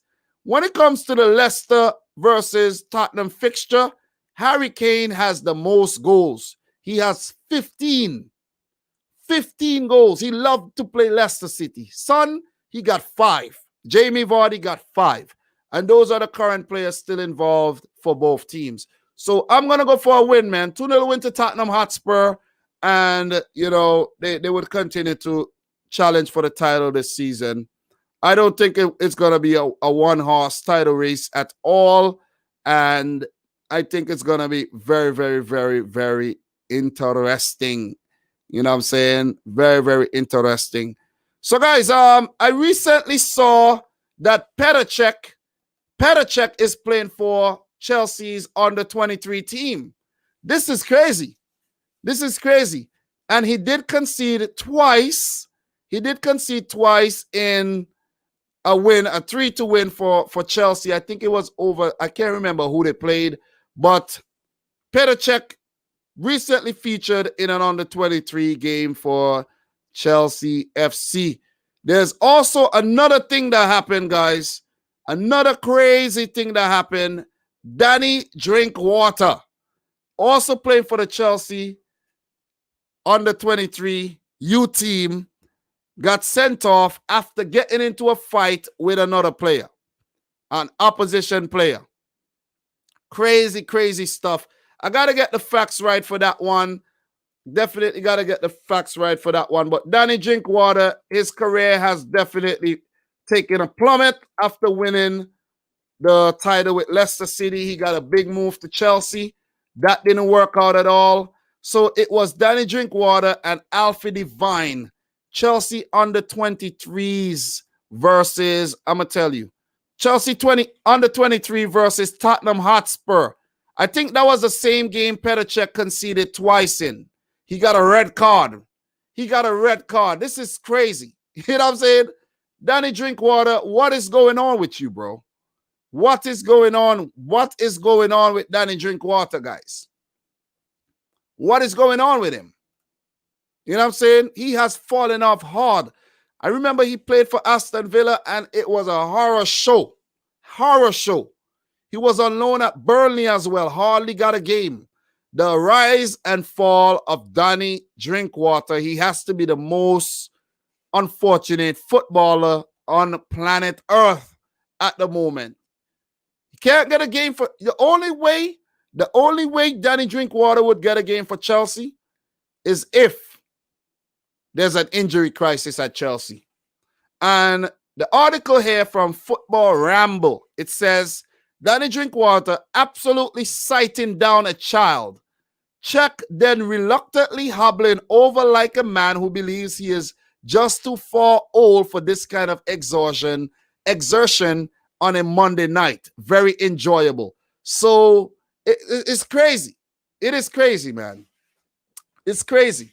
Under 23 team and Danny Drinkwater got sent off. It was the same game that Petr Cech conceded 2 goals in, and it's just a comedy, man. You know, you have Cech who retired. He has a big role at Chelsea, and he still wants to play. It's very hard to let go of the beautiful game, as you guys could see. Very, very difficult. So look, this game, Tottenham to win 2-0. Let us move on. Let us move on to the next fixture. The next game will be Brighton versus Sheffield United. This would be a good one. And if Sheffield United are to finally pick up a win this season, this would definitely be the game to do so. Alcantara is saying him and Mario Balotelli will be the greatest duo of all time. Definitely another good comment, because Balotelli is also one of those footballers who has fallen off from grace, man. You know, his time at AC Milan, very good. Inter Milan, maybe not AC Milan. I think it was at Inter. Man City, Italian national team. And now he's playing in the 2nd division for Monza. Last season, he played for a team that got promoted from the 2nd division in Brescia. So Balotelli is also, going through a very, very tough time in his career, but he has himself to blame here, man. I don't think Johnny Drinkwater could be blamed here for his fall, because it's just that they're not picking him to play. They're definitely not picking him to play, you know what I mean? So it is whatever with that one, you can't blame him. You definitely can't blame him, man. So, let's continue to talk about this match. Brighton versus Sheffield. Not the biggest game, not the marquee game that everybody's going to go and watch. But Brighton versus Sheffield, it's the game, as I was saying, that Sheffield United could actually pick up their first win of the season. And it's been very tough for Sheffield, man. It's been tough for them. And after doing so well last season, finishing 9th in the table, Brighton finished 15th, but Sheffield finished 9th. Sheffield was very, very impressive. There was actually one time Sheffield was actually in the talk to get Champions League football. And I'm like, what has happened to Chris Wilder and Sheffield? So we have a £4.99 super chat from Matthew Pedersen. I got to say your name right. Pedersen or Peterson? Not Pedersen, Peterson. Pedersen would be with a P-E-D. Peterson. Appreciate it, man. Appreciate it, Matthew. Lovely super chat. No comment, but I think you just, it's like a tip. You just drop in a tip. I also have a brother by the name of Matthew, so shout outs to you, bro. Appreciate it. Appreciate it. Back to Brighton and Sheffield. Sheffield, after doing so well last season, we expected them to do better. But early on in the season, when myself and Liverpool fellow YouTuber, Liverpool fan, Kyle from Nothing But Reds, shout out to Kyle, he said that Sheffield United will get relegated. He made the call. He said they would suffer that sophomore slump. Sophomore is when you're in the 2nd year of anything. And this is the 2nd year of them returning to the Premier League. And they have definitely slumped. No team have dug themselves out of such a deep hole. No team ever in Premier League history have recovered from such a slump at the beginning of the season. And most teams would usually sack their manager already, but Sheffield will stick to Chris Wilder. They will stick with him, and I like that. It shows continuity, and I really, really like that. So, value with the super chat. Australian $7.99. Appreciate it, bro. Appreciate it. Value.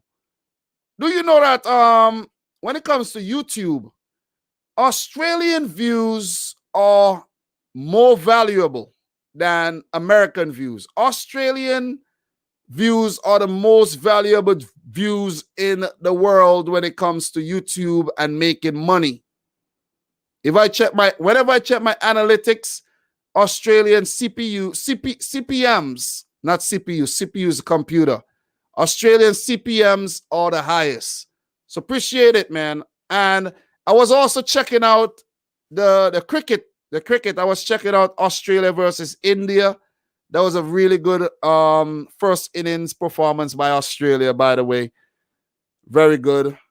I always like to watch cricket in Australia. It's always bright and it's always like, it's just really good. It's fun cricket to watch.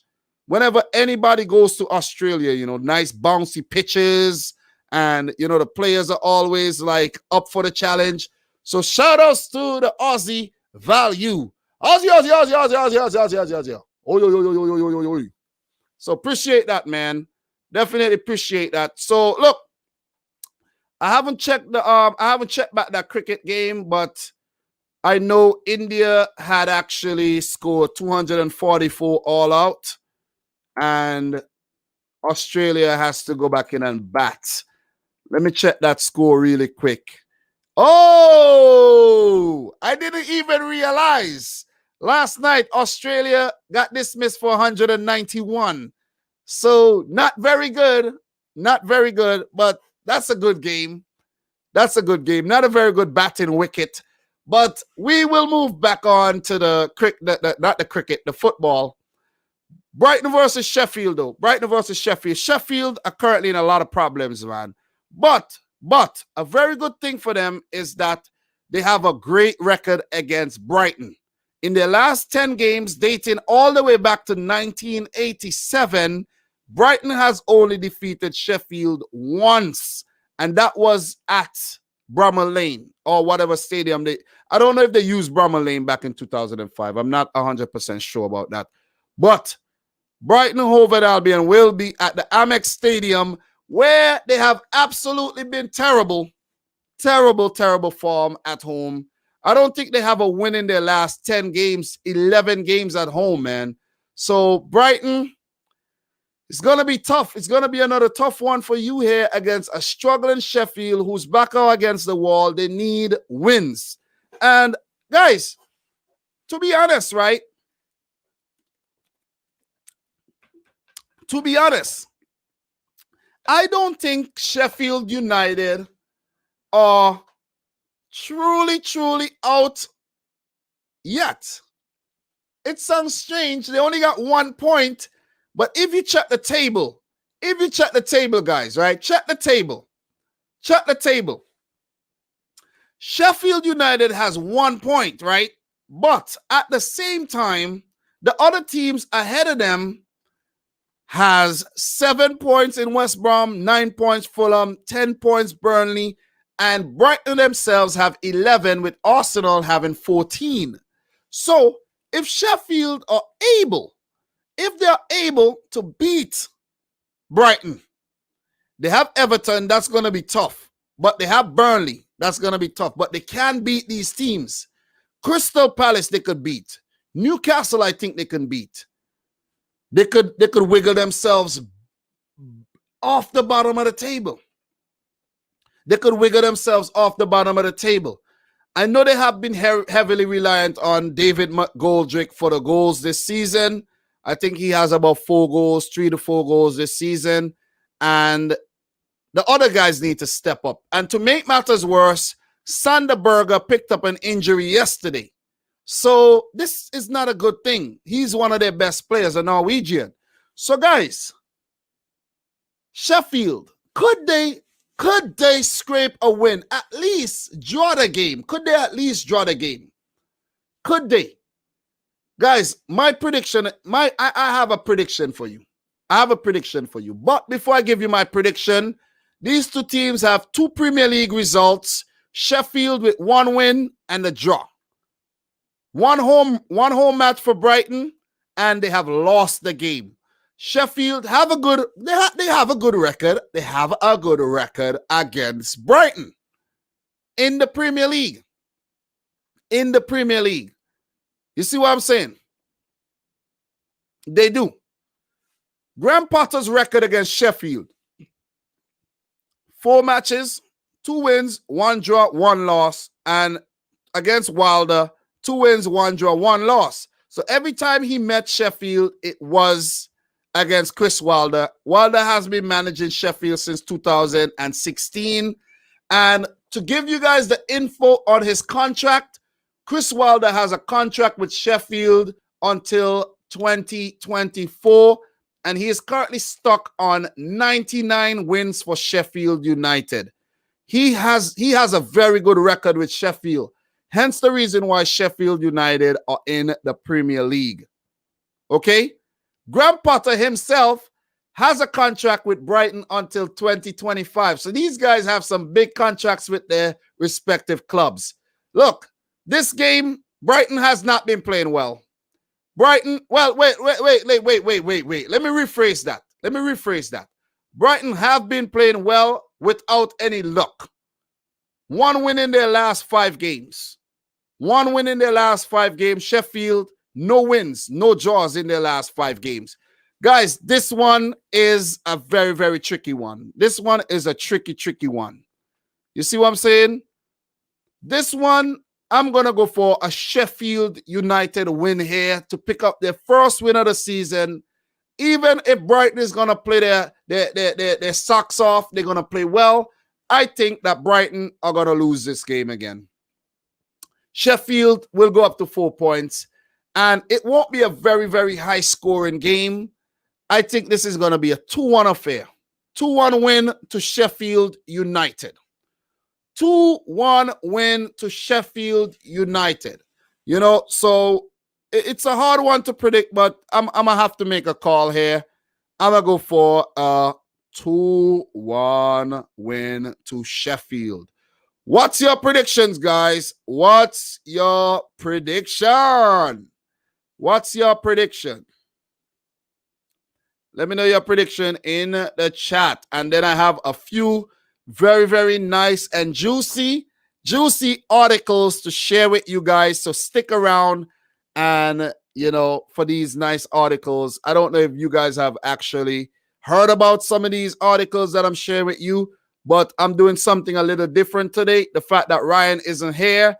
If I was doing the show by myself, every week, this is how I would do it. I would share some fun articles with you and to keep you, you know, to intrigue you, you know what I'm saying, to entice you to stick around and come back for more. So Dave McDonald, he's saying a 1-0 to Sheffield. Hans Lionel is saying a 1-1. We have Mahmoud is saying a 1-0 to Sheffield. Sheffield United, says King Soul, won't be able to cope with Lamptey, in my opinion. 2-0 to Brighton. Don't see Sheffield scoring. I appreciate that. JJ saying, nah, Brighton winning this game 4-0. And we have Air Slayer saying a 3-0 to Brighton. Mopé and Lamptey with the goals. We got Ricky Swift is asking, where's Ryan? Ryan's internet cranked out. It just disappeared. No warning whatsoever. And we have Sebastian saying 3-2 to Sheffield. A high scorer, huh? A high scorer. Woo! We have whoever this guy is saying Curtis Jones better than Phil Foden and 2-0 to Brighton. Well, that is why Curtis Jones is not playing for England and Phil Foden is, right? Right? It's all subjective, man. You know what I mean? That's all subjective. And we know a lot of Liverpool fans are very, very biased. Robert is saying a 2-2 draw. We have Alcantara is saying Callum Robinson, can he score with 2 foot and has more experience? He can score with both feet and he has more experience. Well, look, Callum Robinson is actually playing for West Brom now. No longer at Sheffield. That might actually be a mistake that Sheffield United made to get rid of him. You know, but could Ryan Brewster score his first goal? Could Brewster score his first goal? You know, could he score his first goal? You know what I mean? Let's see. Let us see. So look here. We have Ibrook is saying it's because they earn more GDP per capita. Yeah, they're very high paying down there. Whereas Mousset, Lys Mousset definitely plays for Sheffield. He played yesterday in the loss against United. So Lys Mousset is actually there. But I think it's going to be a win for Sheffield. Sheffield, do not let me down, please. Do not let me down. But I spent a very long time on that game.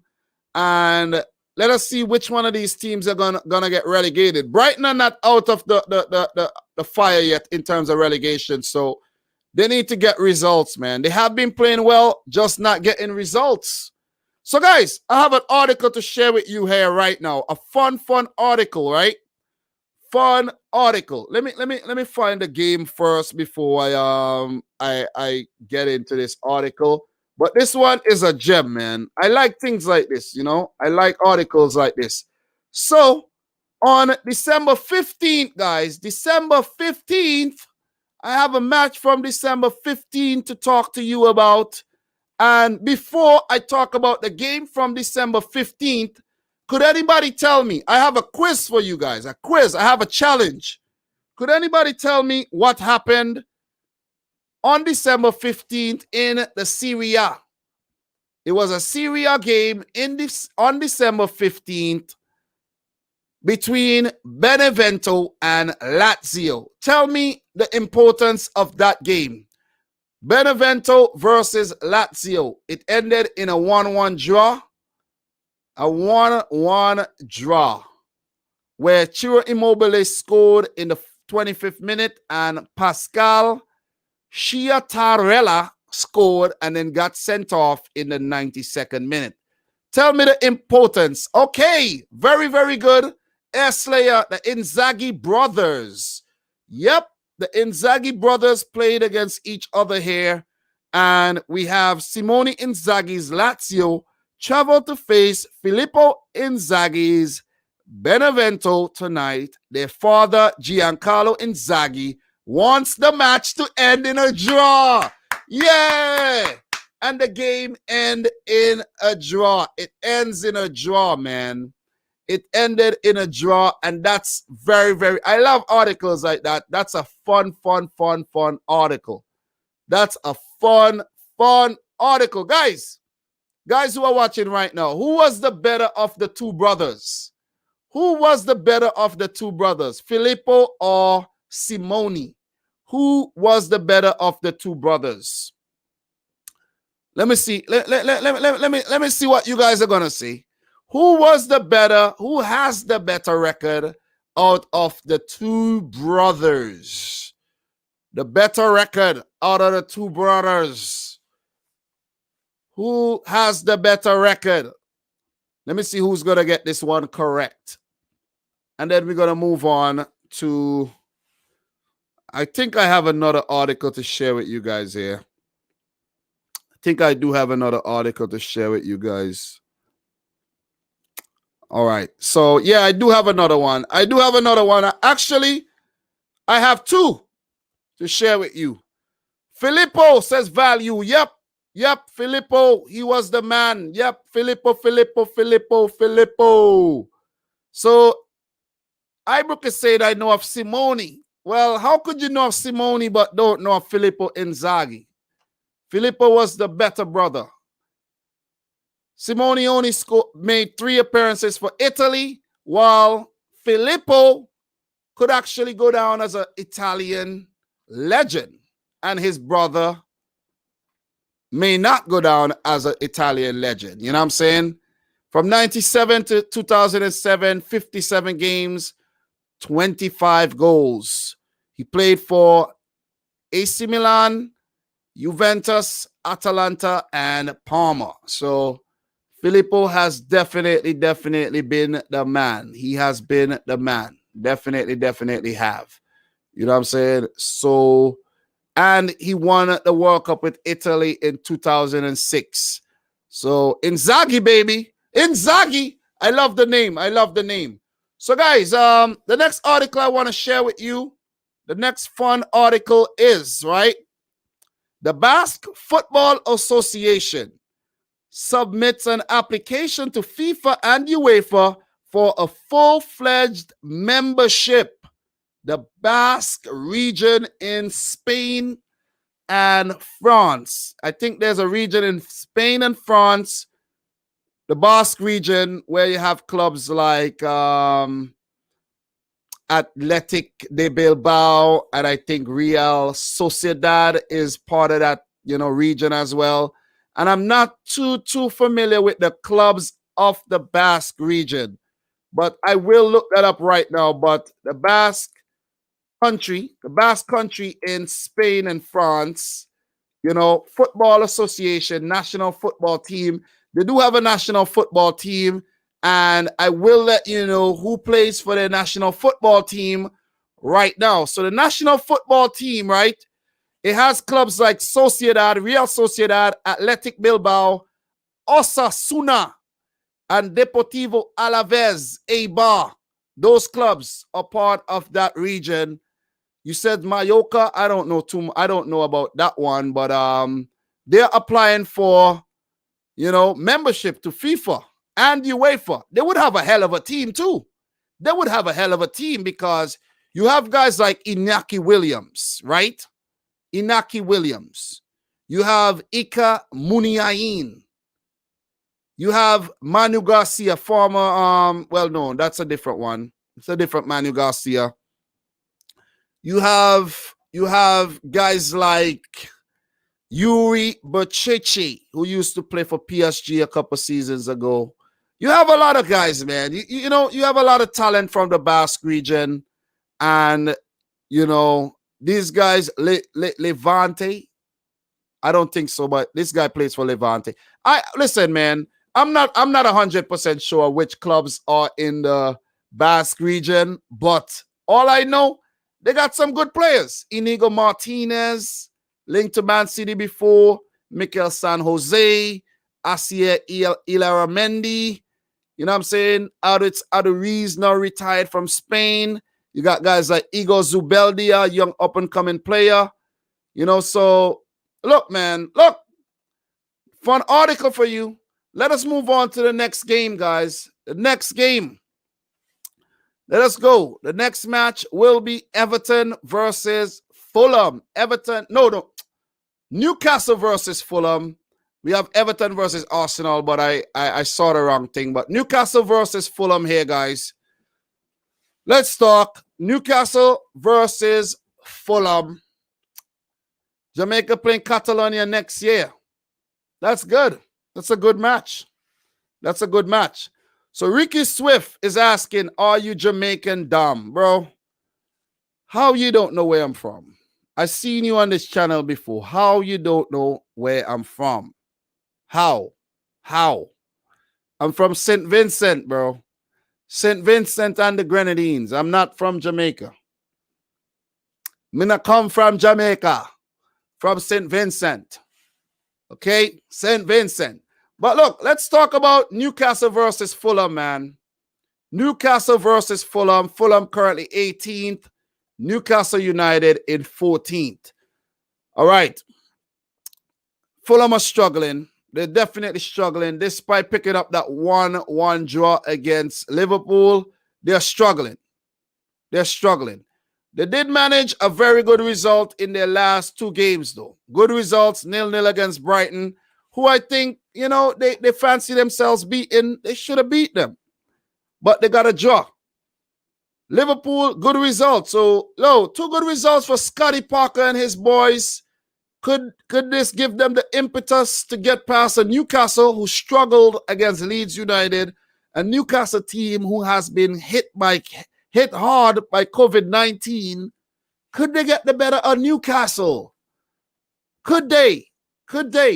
Look, I like Fulham. I like the style of football they play. Very, very, attractive style of football. Very. Are they going to be up for the battle again? Are they going to be up to the challenge again against this Newcastle team who can be very hot and cold, but they have guys who knows how to put the ball in the back of the net? You see what I'm saying? They are very dangerous in set play situations as well. Look here, the last 10 matches, the last 10 games, this will be hosted by Newcastle. They have lost 5 times against Fulham. 5 times. Dating back to 2011. They don't play too well against Fulham. They don't.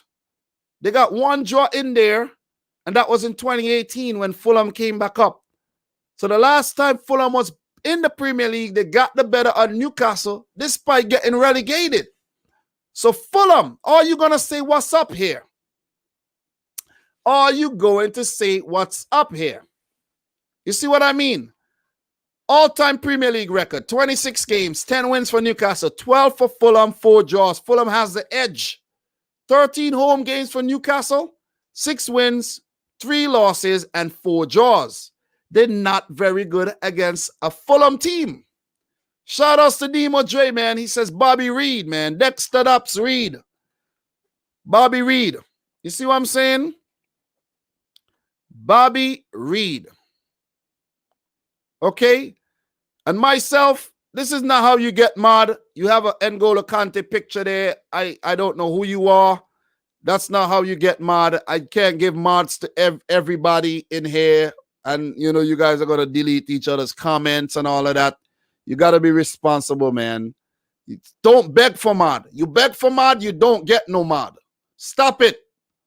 Sound like a little child. Stop it.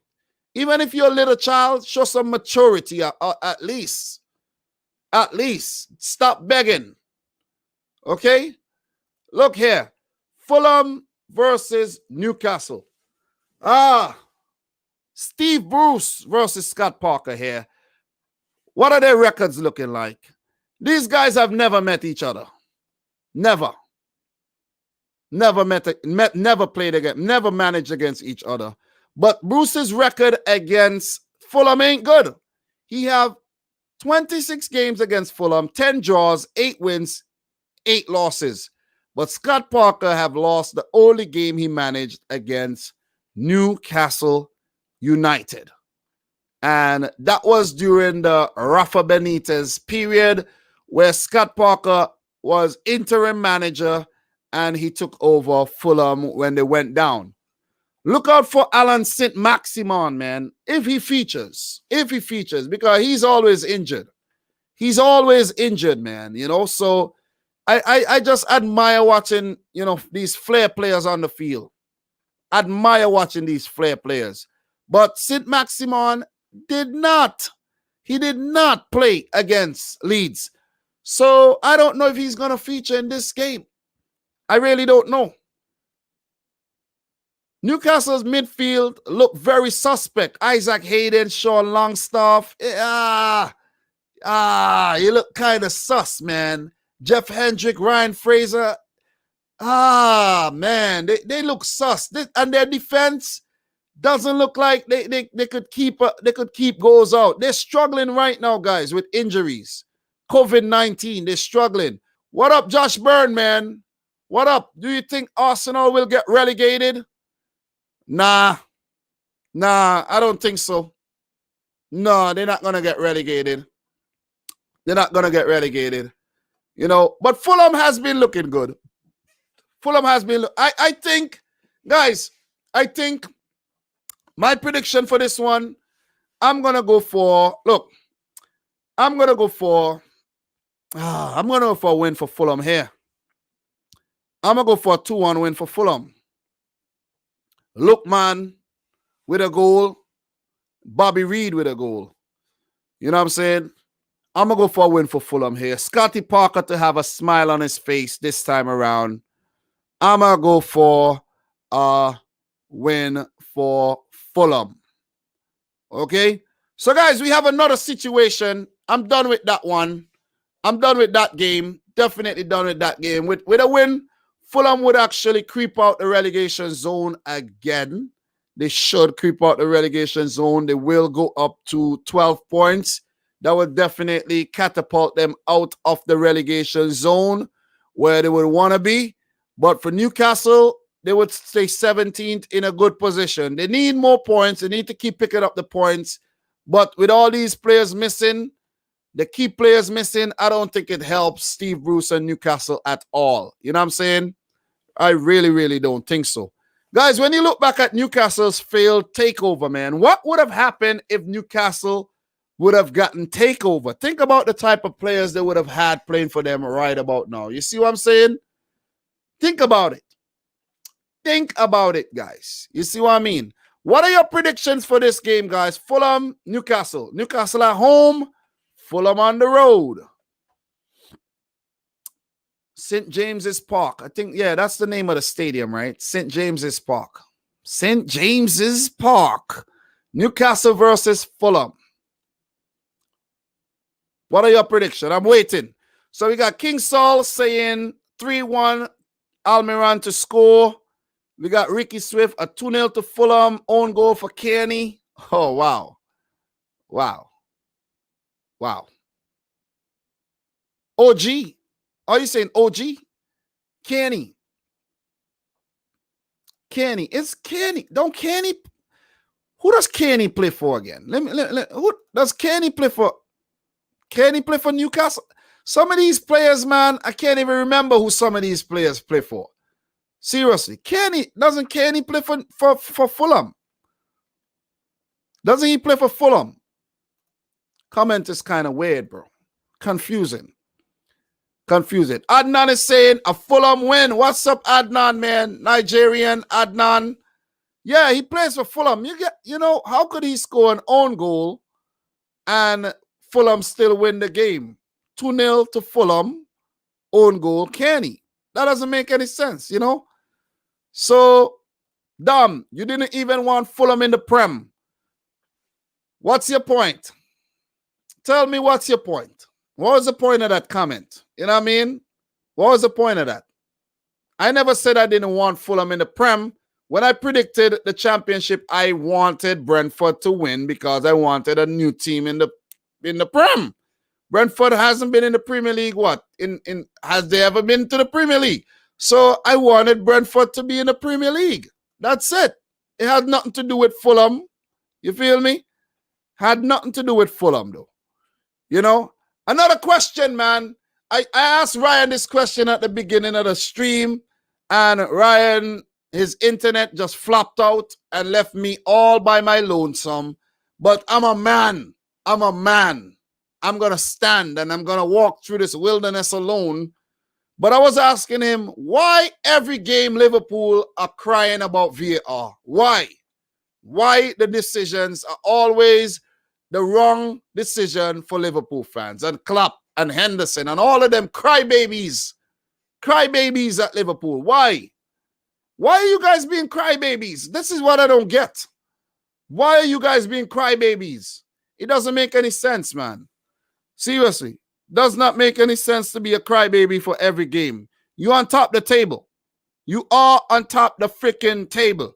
So, guys, I have another interesting article to do with the whole taking a knee thing.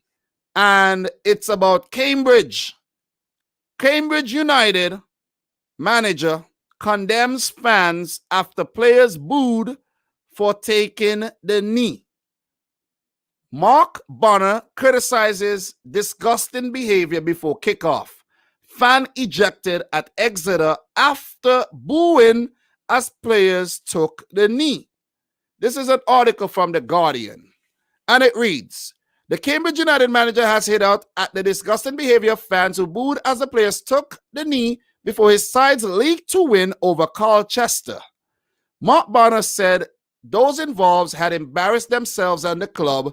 Other spectators quickly responded with applause, but the boos had been clearly audible as both teams took the knee in support of Black Lives Matter for the first time at the Abbey Stadium this season. He said, it's disgusting, to be honest.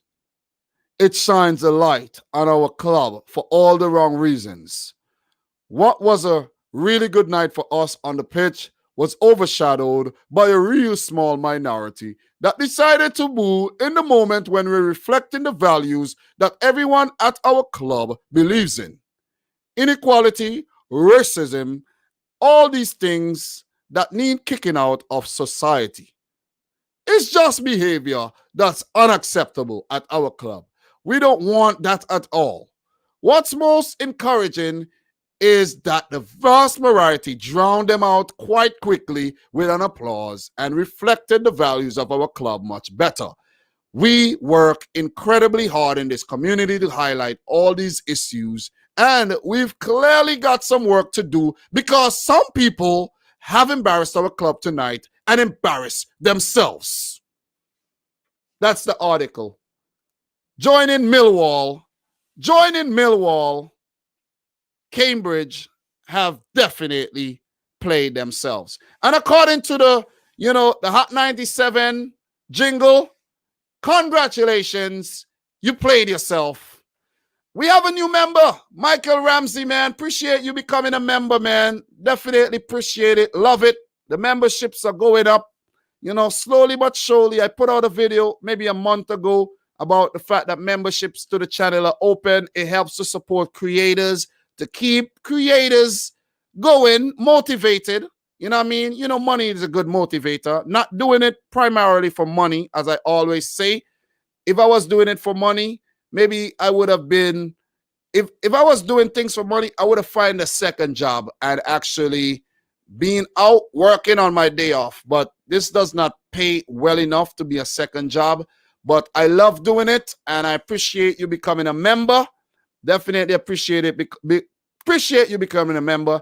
And a lot more you guys who can afford to become a member of this channel or other channels that you enjoy watching. It's not only about my channel. If there's a football channel that you enjoy watching, be my guest. Become a member of that channel. It helps to support creators, man. You guys don't even understand how difficult it is out here as a creator. Look, today we're trying to do something. Ryan's internet just cranked out. I'm left on my own to do this. You see what I'm saying? And if I wasn't experienced and if I couldn't handle myself, I would have been drowning out here. So appreciate all the support. We got a $5 super chat by Mohammed Mustafa. Definitely appreciate that. And look here. The reason we cry about VAR is because we are on top after being bad for so long. Refs are trying to take us off our perch, period. I disagree, bro. There has been bad VAR decisions all across the board. All across the board.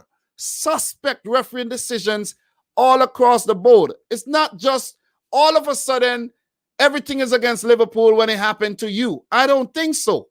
I think the refereeing has been very suspect in the Premier League for a very long time.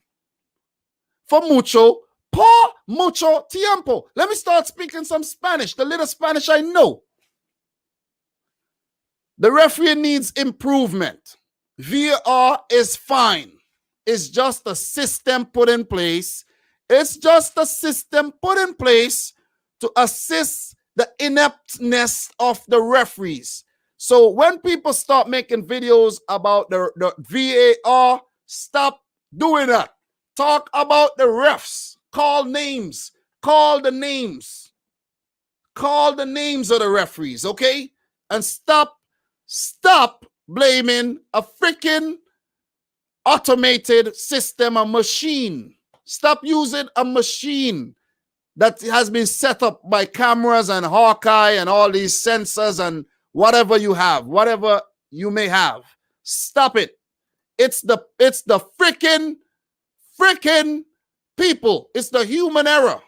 It was put in to stop the human error, but the human factor is still very, very, very prominent, and the human error is still coming out when you're still trying to eliminate it. So in order for you to eliminate human error, there has to be no humans. You see what I'm saying? So yeah. So man is saying VAR ref saying blood clotting. Bro, it's not. The refs are in the ref. Look, I honestly think other sports, and I said this before, like cricket, does a better job with the decision review system. I think they should have a decision review system. You can't review every decision.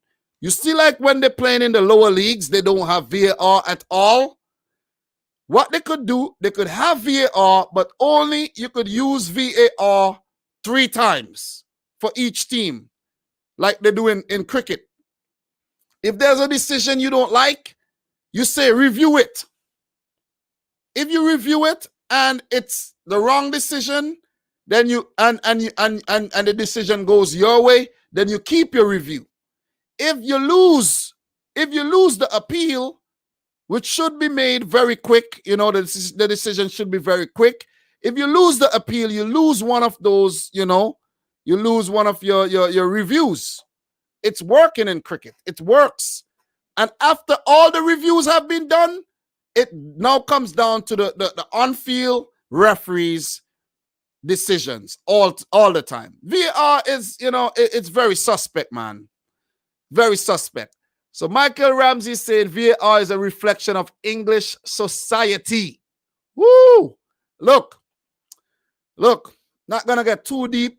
I don't live in England, so I don't really understand English society as much as a lot of you guys who live there may understand it. I have a slight idea, but I don't have a better idea than people who actually experience it. So Doom is saying, you're right, Dom, but we seem to be the team that it affect most. Bro, man, I don't know, man. I really don't know. But that's another article I share with you guys right there between the Newcastle and the Fulham game. I'm going for Fulham win here. We move on to the next game. We got 3 more games to go. 3 more games. I think I've done a great job today by myself. I handled myself very well. Everton versus the Gooners. Arsenal. This is a good game. This is a good game. GG. Good game. The thing is, Arsenal have been very good against Everton lately.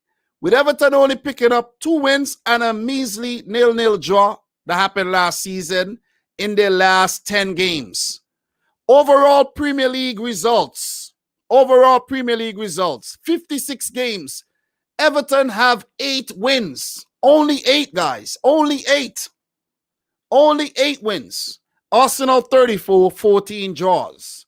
At home, Everton versus Arsenal, 7 out of those 8 wins have been at home. 9 of those 14 draws have been at home. And they have only lost 12 times. So their probability to get something out of this game is very, very high. Is very, very high. At home, even though they have 27 versus 43 goals to Arsenal, they have 7 wins. Most of the wins that they have against Arsenal have been at home. They are at home. And they are playing a very, very misfiring Arsenal team right about now. Misfiring Arsenal team. Carlo Ancelotti, who could be Mikel Arteta's daddy. He was 23 when Arteta was born. Carlo Ancelotti could also be my dad. I'm younger than Arteta. But Arteta, 1 game against Ancelotti has picked up a win. 1 game against Everton have picked up a win. And Ancelotti's record against Arsenal isn't too bad either. 5 wins, 5 losses, and a draw. Look. Let's talk, man. Arsenal, how bad have they been? Very, very bad. Very, very bad. No wins in their last 5 games.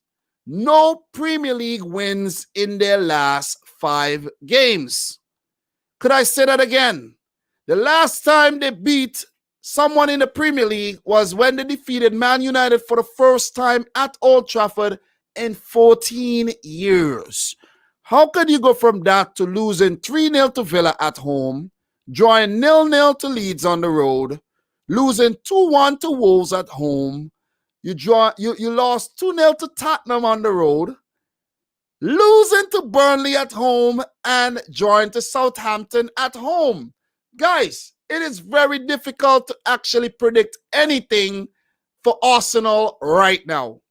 Anything at all. It's like these guys forget how to score. They forget how to defend. They forget how not. They just seem like everybody wanna get sent off. It's like musical chairs when it comes to the red cards here. Every game somebody's getting sent off. We're not even talking Europa League here. We are not talking Europa League. Guys, also, if you haven't liked the video yet, make sure you smash the thumbs up button.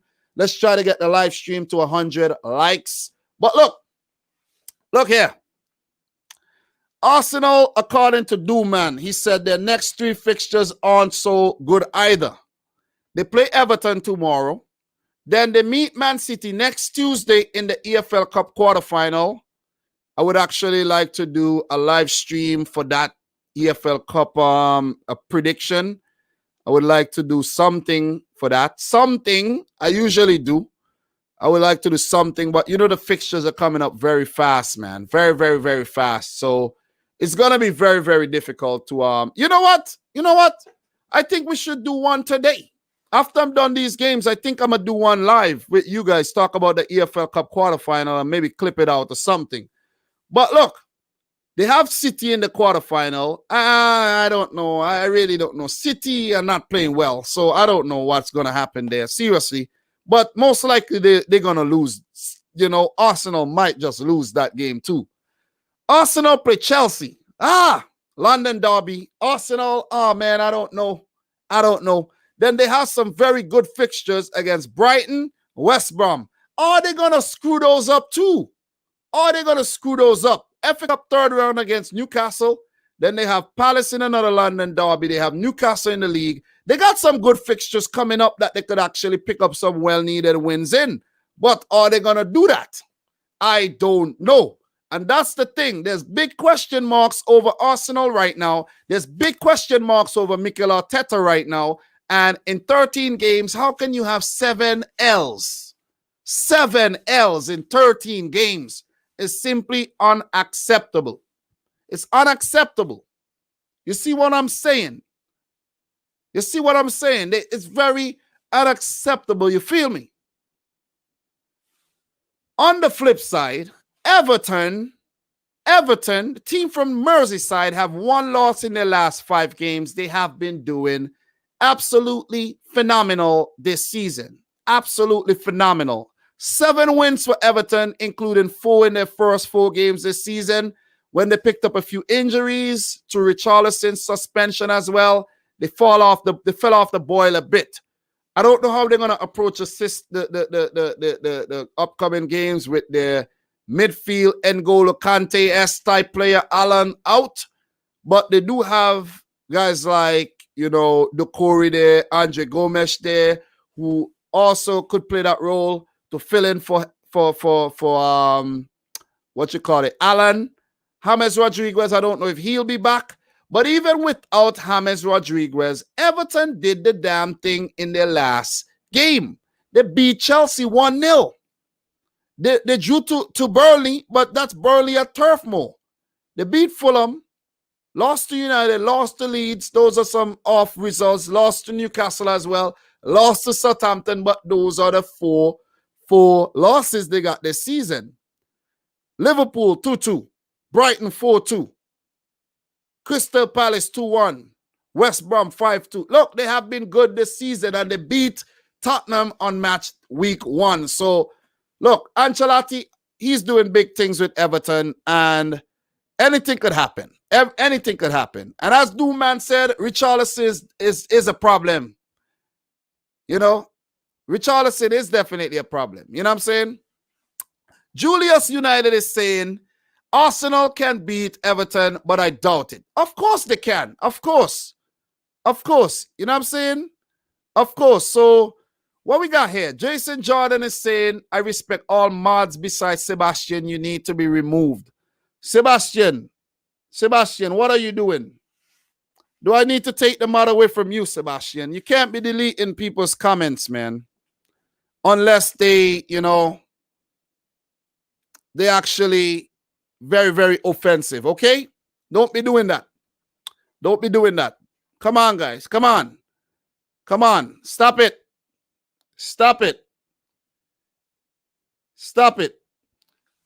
Wait. Stop it, Sebastian. Stop it. Maybe I need to take the mod away from you. You know what I'm saying? So, Click for Kaylee says, Dom, are you predicting or just chatting? Well, Click for Kaylee, I'm doing both. I'm chatting with the people and I'm predicting. You see what I'm saying? You don't like what I'm doing, Kaylee? You know what I'm saying? Leave, man. You see what I mean? You can't come in my own house and try to diss me, Kaylee. You see what I mean? Don't do that. People are always trying to do that. Don't come in my own house and try to diss me.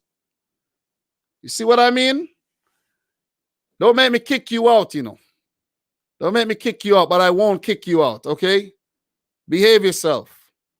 Behave yourself. All right, so we're going to move on. We're going to move on. Look, we're going to move on from that Kaylee comment. We're going to move on. I'm here to chat. I'm here to talk. I'm here to say whatever the hell I want to say. I'm here to talk about anything. Football, non-football, I'm here to talk. That's what this stream is all about. This stream is about life. It's about football. We're not just going to be monotonous here. This is not about monotony. This is not about dullness and blandness and all football. We're here to chill and talk. All right? If you're here for Ryan, Ryan ain't here today. He ain't got no internet. He ain't got no internet, okay? He ain't got no internet. His thing popped down today. You know what I'm saying? But the stream has to continue. The show must go on. I tell people all the time, if you don't go to work, the show will continue without you, with or without you. You know, but if I don't show up, I don't know how it can continue. But I'm here. I'm here. I'm the man. Let's go. Dom, interesting question at Dominic. What league do you think has the best refs? Definitely not the EPL. Well, to be honest, though, to be completely honest, I might have to give it the few times I've watched the German Bundesliga, man. The few times I watched the German Bundesliga, I've been impressed with their usage of VAR and just how their temperament is and how they handle things. So I might have to say the German Bundesliga here in terms of the refs. And I appreciate the $5 super chat, Mohammed Mustafa. Look. Ryan still has dial-up. Oh, man, that is funny. That is funny. And Ricky Swift saying, power blackout across Canada. LOL. Look. Demo says, as mods, if you and the person gets into it, don't remove the person. They are here for Dom, not you. Please take that advice, guys. Please take that advice. I will be taking mods away from some people and giving it to other people if the people who have it are not behaving themselves. Okay? And there's a few people who needs to get mods, but we will deal with that situation another time. But come on, guys. Come on. But yeah, back to Mohammed. Great question, though. I think the Bundesliga have been impressed with their refereeing and the way they just handle things at whole with everything, too. They just handle things better than a lot of countries. They handle things better than a lot of countries. Germany. You see what I'm saying? Germany is a country who, the world scorn when it comes to the whole, Hitler thing. So they feel like they have to get everything right. They have to right all the wrongs when it comes because of what Hitler did. You see what I'm saying? So, back to the Everton Arsenal, guys. What are you guys saying on Everton Arsenal here? Everton versus Arsenal.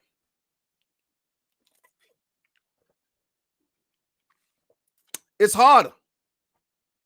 Everton, they have been playing very well. Shout out to Dominic Calvert-Lewin. I can't actually continue to talk about this and not mention the brilliant Dominic Calvert-Lewin, the brilliant Richarlison this season. Dominic Calvert-Lewin has stepped up big time, man. Big time. And guys, you know what? The other day I was thinking, right? Do you know a player that Arsenal are obviously missing right now? Arsenal are missing Aaron Ramsey. Arsenal are missing that creativity of a player like Aaron Ramsey in the middle. I think they're missing a player like Mesut Ozil. Ozil should have been playing for Arsenal. I don't care what has been going on. I think Ozil should have been playing. Ozil should have been playing. You see what I'm saying? I think the fact that they have frozen Ozil out the team has definitely affected the team. It's affected the team, and you got to bring Ozil back in the fray.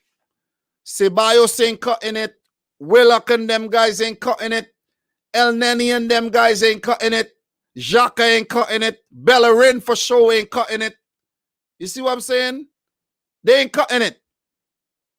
You have freaking what you call it?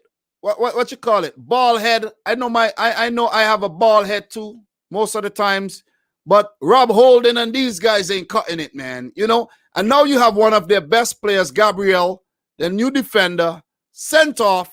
He would miss this game. He ain't playing. Thomas Partey they brought in. He's injured. You see what I'm saying? He's injured. He should have never been rushed back into I think the Tottenham game. He came back and he got injured. He should have never been rushed back in. Listen, Lacazette need to step up. Aubameyang need to step up. You have poor Saka trying his best. He has been trying his best. But Arsenal are looking really light. They're looking light. They're looking light. Yeah, I know, man. Look. Ozil don't track back enough or run enough. Well, listen. Arteta system, it don't work. I understand this. But come on. Set the game up so that it can suit him. Play around him. Just try. Thank you very much, Mohammed Mustafa, for becoming a member, man. Appreciate it. And I say this again, guys. Memberships help the channel. Definitely help the channel. And this channel have improved a lot over the past few years. You see, I got my live stream set up here. It's here. It's set up permanently. I just come here, switch on the thing. I'm live. And that's because of, you guys coming back to watch the videos, the AdSense revenue, the super chats, the membership now. Appreciate it, man. StreamYard ain't free. You see the StreamYard for me to stream? The limit on a free StreamYard is 20 hours a month.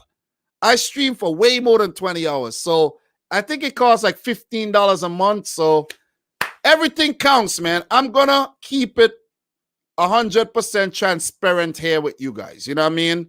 Robert asked how I become a member. A member is a paid membership. It's just like it's $3.99 a month. You pay. You get stickers, you get a membership badge. Your comments will not ever be missed unless you make 10 one time. But I will always see your comments, whether in videos or whether on live streams, and you just stand out. You know what I'm saying? So Mustafa is saying, that man from Brooklyn, you give that same NYC vibe. Yeah, man. Now I mean, you know what I mean? New York, man. You know what I'm saying? You know what it is. NY, baby. I've been in New York for 17 years, man. 17 years. Next year we'll make 18. I've been in New York for a very, very long time. But I still speak with a Vincy accent, though. You know what I mean? The accent will never disappear. But back to Arsenal, man. What we're saying right now, and Man is saying that Arsenal need an entire overhaul. An entire overhaul, man. And I do agree. Bellerin gotta go.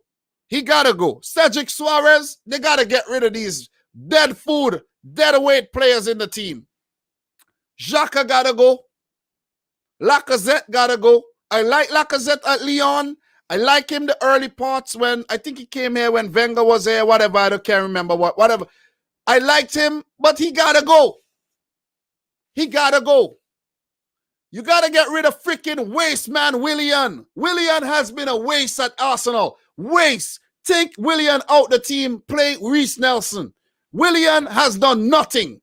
Absolutely nothing at Arsenal. Willian is at Arsenal to get paid. Willian is there to get paid. Chelsea wanted Willian to stay. Willian did not want the contract they were offering him because it was not enough. It was not enough years. How are you going to offer a player who's 33 years old or whatever, 31, whatever his age is, that amount of years in a contract that Arsenal give freaking Willian? Arsenal are on crack officially. I almost said officially. They're crack aficionados, I should say. Flip the word. Because they're doing nonsense. How you 220 a week, according to Dupe? It's too much. Arsenal, give me some of that money to pay off my debt and to keep me afloat for a few years. Just give me some of that money. Just give me some, because you're wasting it with paying freaking guys like Willian. Okay? You're paying Mesut Ozil how much? 300 and something K a week to do nothing? Like, this is ridiculous. It is ridiculous. You know? And look, this is why you will never be mad, bro. Never. You see what I'm saying? I know it's banter, but it's stupid banter. It's dumb. How could Willian, Willian don't score as many goals as Sterling. Willian is washed up. He's done. He's done. Stop crying out for mad and making these dumb comments, okay? Willian is done. If Chelsea thought that he was good enough to give the 3-year or whatever contract they give him, they would have given it to him. But Willian is done out here, man. He's done out here. Look, we need to find out. Let me get something. Let me get something straight. Let me just get something straight on Willian here. We're gonna get. Listen, I have time. We'll get to the City and Liverpool game just now. Give me some time. Give me some freaking time, man. Look, Arsenal always have a lot of dead weight players in their team, and that's why they have never won anything. And a lot of those players have since left the club, but still they have a few more. Listen, Callum Chambers, I know he's injured. You got to get rid of him. Listen, you know what? I need to make an Arsenal keep, sell, loan video. Keep, sell, loan. Damn, don't get drawn into that. William is trash. Look, man. Look, that's the point I'm trying to make right here. He is trash. He is trash. Nicola Pepe. Trash. 72 million pounds of hot garbage. I know he had his moments. But 72 million pounds of hot trash. You see what I'm saying? 72 million pounds of hot garbage. He's dead food. You see what I'm saying? You know what I mean? Like, look, Nicola Pepe, man, you got to step up. You can't only be stepping up in the Europa League. 9 appearances, 1 red card for headbutting somebody, 1 goal, no assists. Europa League, 6 games, 3 goals, 3 assists. You want to go and bully these dead teams from Ukraine and Belgium and Ireland and them and freaking Netherlands and these places? That's what you want to do. And when it comes to the Premier League, you don't want to talk money. You don't want to talk money when it comes to the Premier League. But when it comes to the freaking Europa League, that's what you want to do. Poor, man. Absolutely poor. Listen, he has came in Arsenal most expensive player, right? 59 games for Arsenal. He has 12 goals and 13 assists. You came to Arsenal to score goals. At Lille, where Arsenal bought him from, the man made 79 games, 37. Listen, 37. 37 goals, 17 assists. At Arsenal, all competitions, 25 goal involvements. Lille, 54. Arsenal, go back and ask for money. Ask back for your money. Ask back for your money, man, because this guy has been trash. This guy has been total and utterly trash, I'm telling you. You have Skrodan Mustafi, trash. I don't know why Arsenal went in and bring in Pablo Mari. Trash, bro. That's why City got rid of this guy. Trash. Injured since he came to Arsenal. Arsenal is just a freaking club that just like to waste and donate money. They should just start up a freaking foundation. They should start up a foundation for just giving away money to unfortunate and hapless footballers. David Luiz, trash. I know he has good games here and there. Overall, trash. Socrates, trash. Kolasinac, trash. You want me to go on? Bellerin, trash. Cedric Suarez, trash. Granit Xhaka, trash. Listen, the whole team is trash. The whole team. The whole team. Martinelli was playing good. He's been injured forever. Injured forever. The whole team is trash. It is. You have 10 fingers. You have 10 fingers, right? You have 10 fingers. And Arsenal squad is maybe like 30 deep.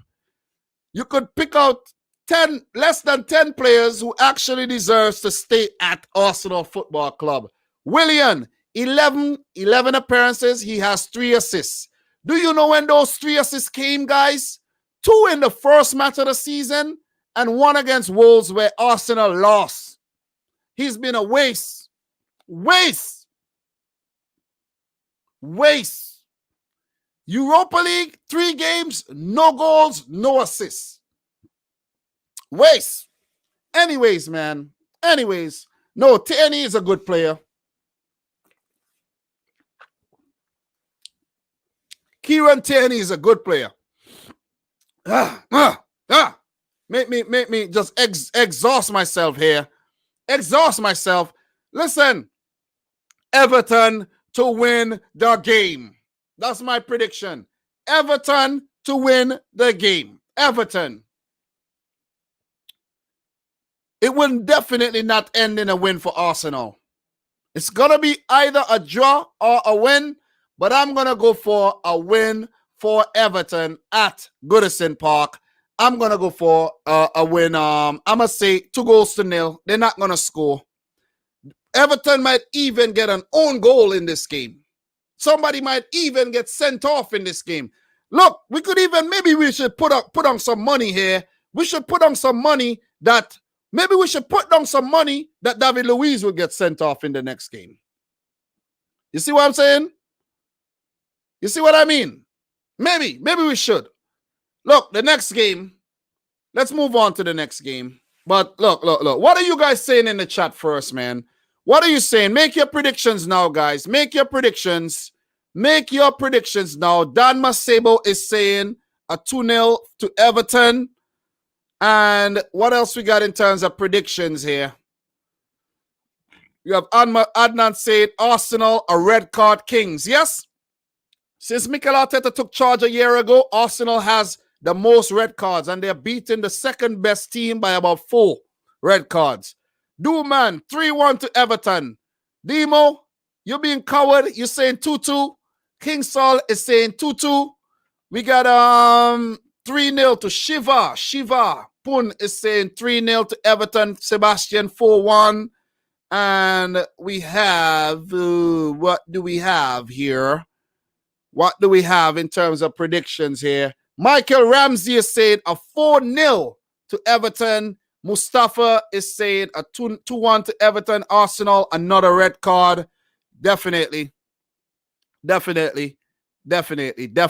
And Everton will be very, very defiant, and they will go on to win this game. Definitely win the game. So, guys, we're going to move on to the next fixture. But before I do, I have an article to share with you. So, this is a fun one, strange one, but KV Oostende, a Belgian club, has terminated the contract of goalkeeper Fabrice Andoa for organizing a lockdown party. Andoa, bro, what are you doing? What are you doing, Fabrice Andoa? He was a former Barcelona youngster. Came to the Samuel Eto'o program. He plays for Cameroon, and I think he has since lost that place in Cameroon's number 1 to Onana as well. But Fabrice Andoa, man, as they'll say, Hot 97. You know, I don't really listen to the radio, but at work, when I turn on the radio at work, Hot 97 is on. But Fabrice Andoa, sorry, bro, you played yourself. You played yourself again. Congratulations. You played yourself because, look, how are you having a lockdown party? Why are you having a lockdown party? It's very irresponsible. Why are you having a lockdown party in these times? And we know that is a no-no. So Ostend has just terminated his contract. No disciplinary action or nothing was taken against the Cameroonian goalkeeper. He was just terminated. And some of you guys in the chat right now who are not behaving yourselves, I'm going to terminate you permanently. You would have to actually, come back in disguise or something. So watch yourselves, man. Watch yourselves. Okay? Watch yourselves. Okay, guys, another thing I want to share with you as well is that whole Cavani situation, guys, where Edinson Cavani says, thank you, Negrito. And the FA has taken offense to that, saying that it's insensitive language used by Cavani on social media. And it's being interpreted as something very bad. But in the Spanish language, Negrito can mean, it's a word, it's a term of endearment, and it's not a bad word, so it's a tricky one. It's a very, very tricky one. And then it goes over to the point where the situation with Demba Ba and, Pierre Webo and the Romanian official in the PSG versus Istanbul Başakşehir game, where the guy said something about a black man or whatever. Maybe the guy never meant anything, but in his language, when it come across, that's the way he described a black person. You see what I'm saying? So there's a lot of ways we could actually look at this. You see what I mean? There's a lot of ways you could actually look at this instead of just looking at everything as if it's like, racism, because not every single thing is racism. Not everything is actually racism, in my opinion. Not everything is racism. And it's a very, very delicate topic. A lot of people are very sensitive when it comes to this topic. But, I don't think people are very touchy-feely when it comes to this too, So it is, and I understand sometimes when, like managers like Jorge Jesus, the Benfica managers say, every time you say something about black, it's a problem. But then when black people do the same thing, it's not a problem. I understand that, but you got to be careful with the words, though. You got to be careful with the words, man. Definitely got to be careful with the words you say when you're in the public eye. Amongst your friends, you could say what you want. You shouldn't say what you want, but if you say whatever you want, nobody knows. You see what I'm saying? Nobody knows, but you can't come out on Instagram and Twitter and say these things. You're in the public eye, and they will cancel you. They will cancel you. Just like I actually just canceled somebody in the chat. Somebody just got canceled in the chat. And if you're watching, you know who you are. You just got canceled. Some people, I don't get them, man. With YouTube, it's like people could go and make 10 different profiles and come on, and you ban them, they come back as a different person. You ban them, they come back as this other person. So in football, if you get banned, if you get canceled, you can't come back as another person. You can't come back as a girl and play in the women's league or something. They'll still know who you are. But anyways, man, anyways, let us move on. Let us move on. You know what I'm saying? Let us move on to the next game, which will be Southampton versus Manchester City. Southampton versus Man City, man. This one is a tricky fixture. Southampton are actually ahead of us on the table. This might be a first. This might be the first time City are playing Southampton and they are way ahead of us on the table. You know what I'm saying? But they have indeed been playing very, very well. They have been playing well, and you got to give Southampton the credit. Only one loss in their last 5 games, and they are third in the table. They got 24 points, 3 losses, 3 draws. But importantly, most importante, they have 7 wins. This is unbelievable form by Ralph Hasenhüttl's Southampton. Very, very good form shown by the Saints here. So 1-1 against Arsenal, 3-0 against Sheffield, 2-1 against Brighton.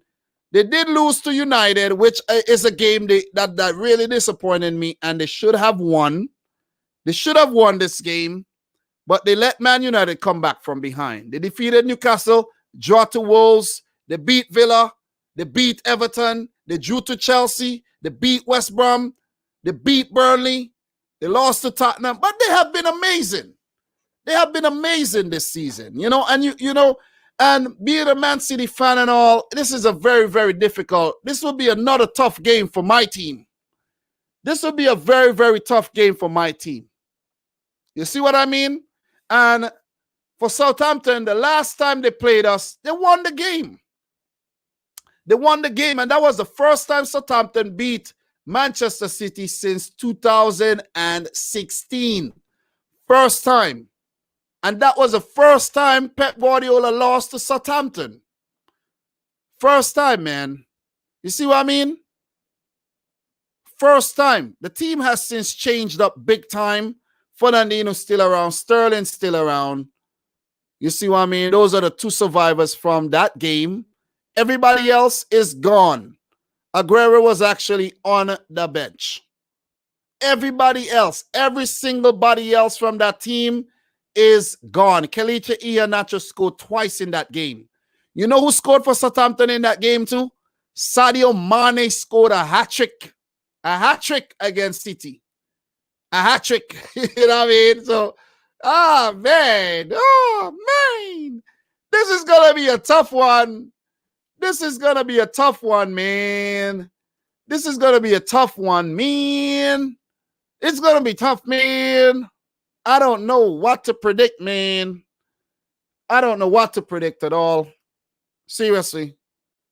I really don't know what to predict here. So, guys, it's tough. It is really tough. What should I predict? Let me gather my thoughts here. This is a tricky one. This is a tricky one. All-time Premier League results. 32 games, 7 wins for Southampton, 18 for City, 7 draws. It's very unlikely that they're going to win, but they won the last one. You see what I mean? Home record for Southampton against City. They got 4 wins, 8 losses, and 4 draws. Boy. What is Pep going to do? That's the whole thing. What is Pep going to do? What is Pep going to do? His record against Hasenhüttl is 6 games, 5 wins, 1 loss. Hasenhüttl is an inverse to that. The only win he got it last season. No fans. There will be fans this time around. I think Southampton could get fans. There should be fans in the Southampton game. And look here, man. Pep's record against Southampton was immaculate before then, with 7 wins and a draw. But last year, this year, it's 2020, and we're still in 2020, and we lost the game. Look here. Look here, man.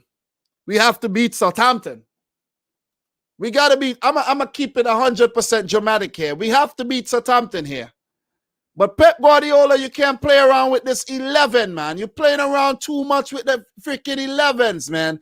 Decide who you want to play and keep a consistent 11 where you only change the team when necessary. You're changing and chopping too much, man. Seriously, you're changing and chopping too much. Even when I'm playing FIFA, when I'm changing and chop my team a lot, I lose games. I fall off. The quality fall off. The chemistry fall off. Pep, you got to watch what you're doing. I think John Stones will be back for this game. John Stones will be back, and we should have, I don't know, Kyle Walker should be back. And Doug says, sorry, Dam, I was going to come on, but I fell asleep. Bro, get your sleep, bro. Get your sleep. Get your sleep. Michael Ramsey says Southampton can't defend to save their lives. Yeah, their defense have been a little suspect here and there, but overall they have managed to pick up some good results. They have actually conceded 18 goals, which is a lot. But, you know, Man City has 12 conceded. So, look, United, Leicester, Southampton, Liverpool, all their defenses are similar this season. Wolves. So they're not that bad. They're not that bad. Bednarek and Vestergaard, I think, are two solid defenders. Kyle Walker-Peters has been playing very, very well. Bertrand, you know, we know what he brings to the table. And they're very gritty outfit. Romeo would be a problem in midfield. You know, guys like Armstrong, Danny Ings, Che Adams will be a problem, man. James Ward-Prowse, man. We know City. We know City got mistaken them. This is how I'm going to set up again. Look, not 100% sure if Fernandinho is fit for this match because, to be honest, I don't know. I don't know what Pep is doing. Seriously. But my 11 for this game will be. It's hard. I would actually, to be honest, if Stones has been playing well and Pep did rest him, I would play Stones and Laporte together. I would give Diaz a break. I would play Kyle Walker. So we have Kyle Walker-Peters and Kyle Walker on the field at the same time. At left back, I would actually and honestly play Mendy, you know. I would play Mendy just for the crosses. Cancelo is a little bit too, you know, he's a little bit too fidgety, man. You know, he's a little bit too over the top. You know, he likes to go forward a lot. And if you're going forward and you're not scoring, stay back and defend, man. You know what I mean? You're playing as a winger. You're cramping Sterling style or whoever is playing left the winger. You're cramping their style by, you know, getting into their area. So I would play Mendy. I would play Fernandinho and Rodri together in this game. De Bruyne. I would actually go with a 4-2-3-1 formation. This formation has been working a lot better. It has been working a lot better. Sterling, Mahrez, De Bruyne, and I'm going to start freaking Aguero. If Aguero is fit, you have to start Aguero. Start him. And off the bench, I want to see Foden, Ferran Torres, and I want to see Bernardo Silva. It doesn't matter if we're winning or losing. These are the guys I want to see. These are the guys I want to see. That's the 11 I want. But I know it's going to be a problem. It's going to be a problem against Southampton. But with that said, I do think that City are going to win this game. I do think that we are going to win this game. We have to win the game. We have to bounce back here. We have to. 2 wins in the last 5, 2 draws in our last 2 games is unacceptable. We won't lose this game. I hope I don't have to come back. I hope I don't eat my words here. I hope I'm not putting my foot in my mouth here. I hope I don't put my fist in my mouth. Look, we have to win this game. We got to win this game. I'm going to go for a 2-1 win for City. We will concede a silly goal. We're going to win this game. That's my prediction for this match. How are you guys feeling about this one? How are you guys feeling about this? The January transfer window is coming up. I don't think City are going to buy anybody. And, you know, maybe we need to buy somebody. You know what I mean? Maybe we need to splash the cash and bring in an attacker. Maybe we need to, because we're not scoring enough goals. We are not. The defense have been a lot better, but we are not scoring enough freaking goals. We are not. And we need to. You see what I'm saying? We need to. So what are you guys saying in the chat right about now? What are you guys saying in the chat? What are you guys saying in the chat? So Doug is saying, whoa, Doug. Doug, you're wild with that one, bro. King Soul, you're wild with that one, bro. You guys are wild. You guys are wild. I'm telling you, you're wild. So Michael Ramsey saying a 3-0 to City. I think Ings could score and Che Adams. Dog, bro. You're wild, bro. I don't agree with that one. I know Southampton beat us the last time, but that was a one-off. That was just like how you guys say Aston Villa game was a one-off. That was a one-off game. That was a rare win. A rare win. You know what I'm saying? You guys are wild. W-I-L-D, wild. Chris Wilders. We got some Chris Wilder impersonators up in here. You guys are wild, man. Seriously. You guys are wild. I'm telling you. You know? Phil Jones, the great, is saying 3-1 to City. Ricky Swift is saying 2-2. Look, the game could end in a draw, but we're not losing. We are not losing. As I said, I hope I don't have to eat my words here, but we ain't losing. We have Mr. Jafar saying here, Southampton to win because they have fans at the stadium. Bro, it doesn't matter. Fans are no fans. We beat them with fans all the time. All the time. Dupe, 2-0 to City, Torres and Aguero. We beat them all the time. All of a sudden, Southampton to beat City. You guys need to hop off of that Southampton train and stop playing yourselves. You see what I mean? I'm not being biased, but I think we're going to win this one. I said so for the last couple of games that we're going to win, but we drew. We drew. And for the Tottenham game, I said we're going to lose, and we lost. So best believe me when I say we're not winning. We're not winning. We're not winning. We're not losing. We're not losing. Mr. Mike, he said 2-2 draw. Dave McDonald 1-0 to City. Click for Kaylee. Thanks for sticking around, Kaylee. Saying 1-1 draw. And I'm going to go for a win, though. I'm going to go for a 2-1 win for Man City. And we're going to do the damn thing and come out with a big, dirty win. You see what I mean? You see what I'm saying? See what I'm saying? All right, guys. Also, a little fun fact here. What happened to Ryan? Ryan's internet cranked out, man. It cranked out. What happened to Ryan? His internet cranked out. But the last fun article I have here for you guys is that 10 days ago, Mazembe beat Internacional to become the first African club to reach the finals of the FIFA Club World Cup. FIFA Club World Cup, Mazembe beat Internacional to become the first African club to make it to the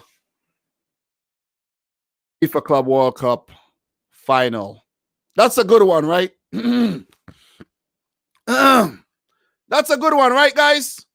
FIFA Club World Cup. They actually let me get the info here.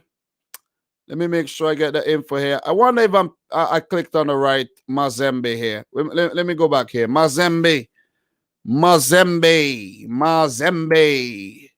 I think that one was a good one to share because we do have a lot of African supporters in here. Club World Cup. Yep. Mazembe in the Club World Cup 2010 final. TP Mazembe of Congo DR. They lost 3-0 to Internazionale Milano. I think that was Mourinho's Milano who actually won that game. But it was Rafa Benitez in charge. I think Mourinho won the Champions League the previous season. It has to be. And then he left. And Rafa Benitez took charge. So Inter 3, TP Mazembe 0. In that game, Goran Pandev scored in the 13th minute. And Goran Pandev is still playing for Genoa these days. the North Macedonian player, will be at Euro 20 in the year 2021 for the first time. Goran Pandev is a true legend, man. Samuel Eto'o scored, and Jonathan Biabiani, who is still actually playing. Biabiani, who has Caribbean background. He's from Guadeloupean descent. His last club he was actually playing in Italy still. He played for Inter across 2 spells, and he was playing for Parma up till 2019, but he is now playing for San Fernando in somewhere in Spain. So Biabiani. So look, any recognizable player from TP Mazembe? Nah, I don't see any recognizable player who played in that game from TP Mazembe. But if there's anybody who remember that, let me know in the chat. So that was the little, tidbit in between predictions, and we are going to move on. Last game, Liverpool will play Crystal Palace. It will be hosted by Palace. Liverpool have not been their greatest on the road, but Palace in 12 play Liverpool at the top of the table. What do you guys have to say in the chat when it comes to this one here? But yeah, guys, TP Mazembe, the only African club to make it to the Club World Cup final, and big shout-outs to them. Big shout-outs to them. You know what I mean? Also, before we move on to this Liverpool thing, who saw the incident when Crystal Palace played Tottenham and they were taking the knee? They were supposed to take the knee, right? And the referee blew for the players to go down and take the knee. And Heung-min Son and Christian Benteke ran off. They ran off at each other. Who saw that one? That was actually a funny one. And we are talking about Crystal Palace right now. That was funny. And Benteke will not be available for this game because he received 2 yellow cards in the last game that they actually picked up a point in their last game, didn't they? And they will be without the big man, Christian Benteke. So Crystal Palace, man, against Liverpool. West Ham 1-1, 1-1 against Tottenham, 5-1 against West Brom. They lost to Newcastle and lost to Burnley. But in their last 3 games, they have been unbeaten. Liverpool fans in here right now, how are you feeling about Crystal Palace, man? How are you feeling about facing Palace right now? This was the last team to beat you at home, but they are not playing you at Anfield. They're playing you, at what's their stadium called again? Damn. Their stadium is actually called the Selhurst Park. Damn. You ask 100 people that, maybe 5 might get it right. How are you guys feeling about that one, though? Liverpool playing very well, I must say, even with the absence of Virgil van Dijk, Joe Gomez, Milner, Jota, and co. Naby Keita, Oxlade Chamberlain back fit, but he hasn't appeared yet.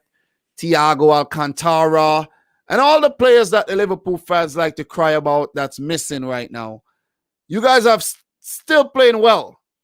The last 10 games against Palace have won twice, and both those wins came at Anfield.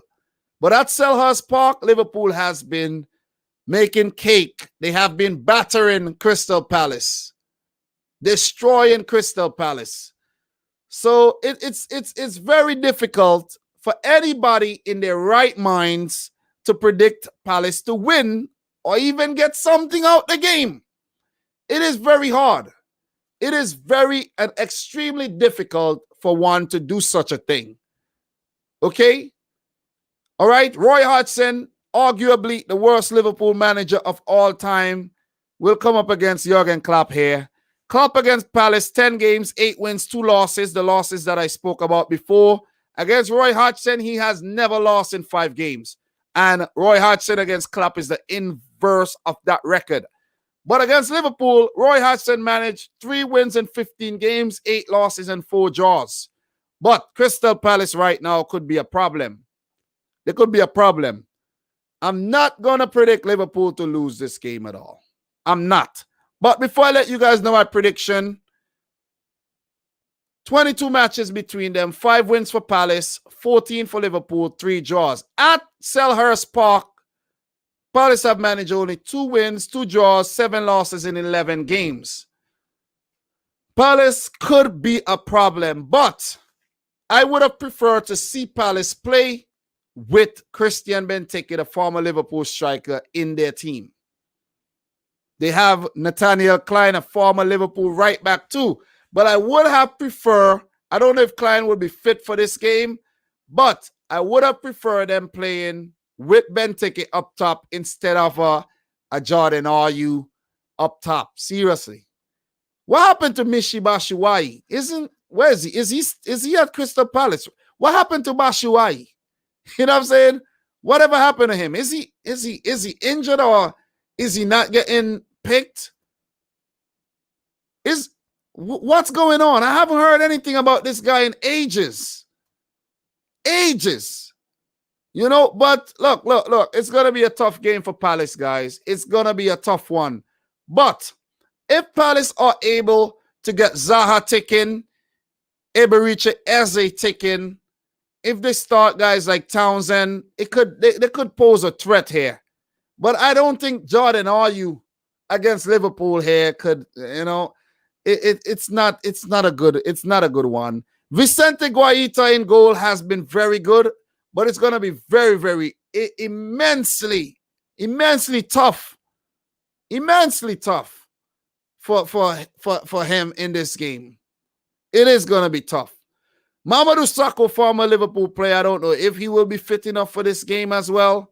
That'll be a good one, but you know, Kouyaté has been playing alongside Gary Cahill, who's 34 years old these days. You got Patrick Van Aanholt. You know, look, it's going to be a tough one. This one, look. As much as I would love to see, guys, I would love to see Liverpool drop points here, pick up a draw, being a City fan and all. But it's going to be another win for Liverpool. It is going to be another win. Salah, Mane, Firmino up top. Mane haven't been scoring. Won't be surprised if he pops up with a goal here.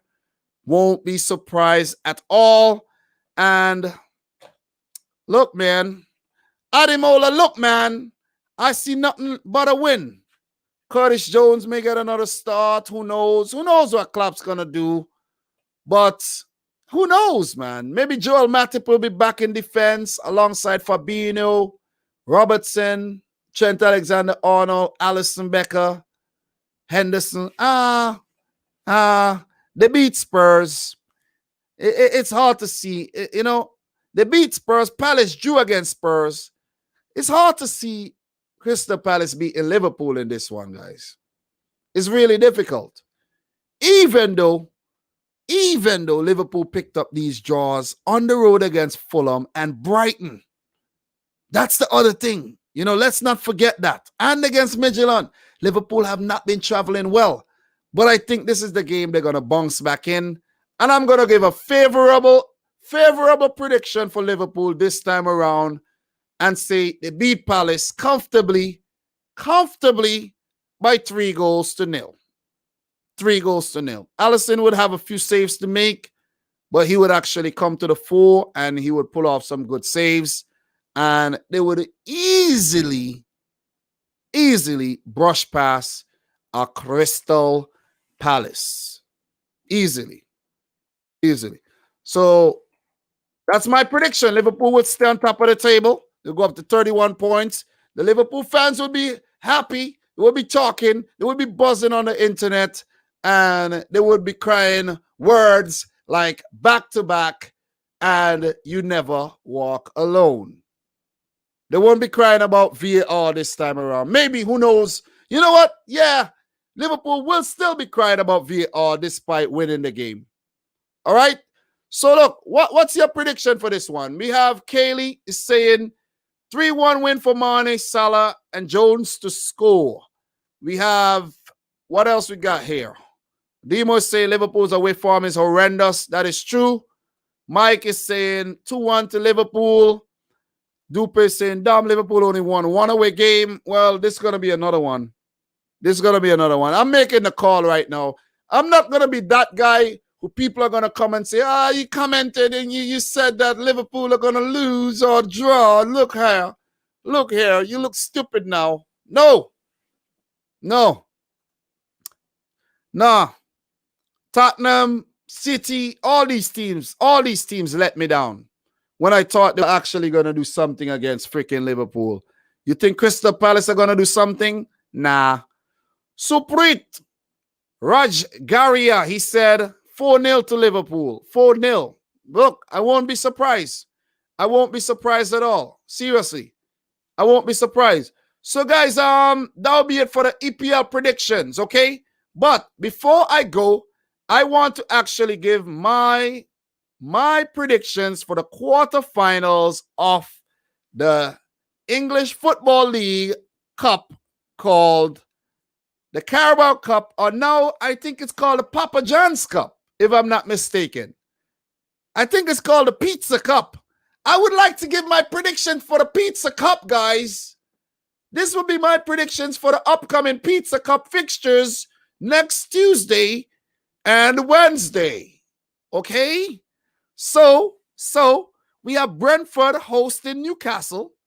And for the Pizza Cup, we would have, I think there's actually 2 legs. I think there's 2 legs, right? Guys, there's 2 legs for the Pizza Cup. No, not for the quarterfinal. For the semifinals, there's 2 legs. So for the quarterfinals, we have Brentford hosting Newcastle, right? Brentford defeated Fulham 3-0.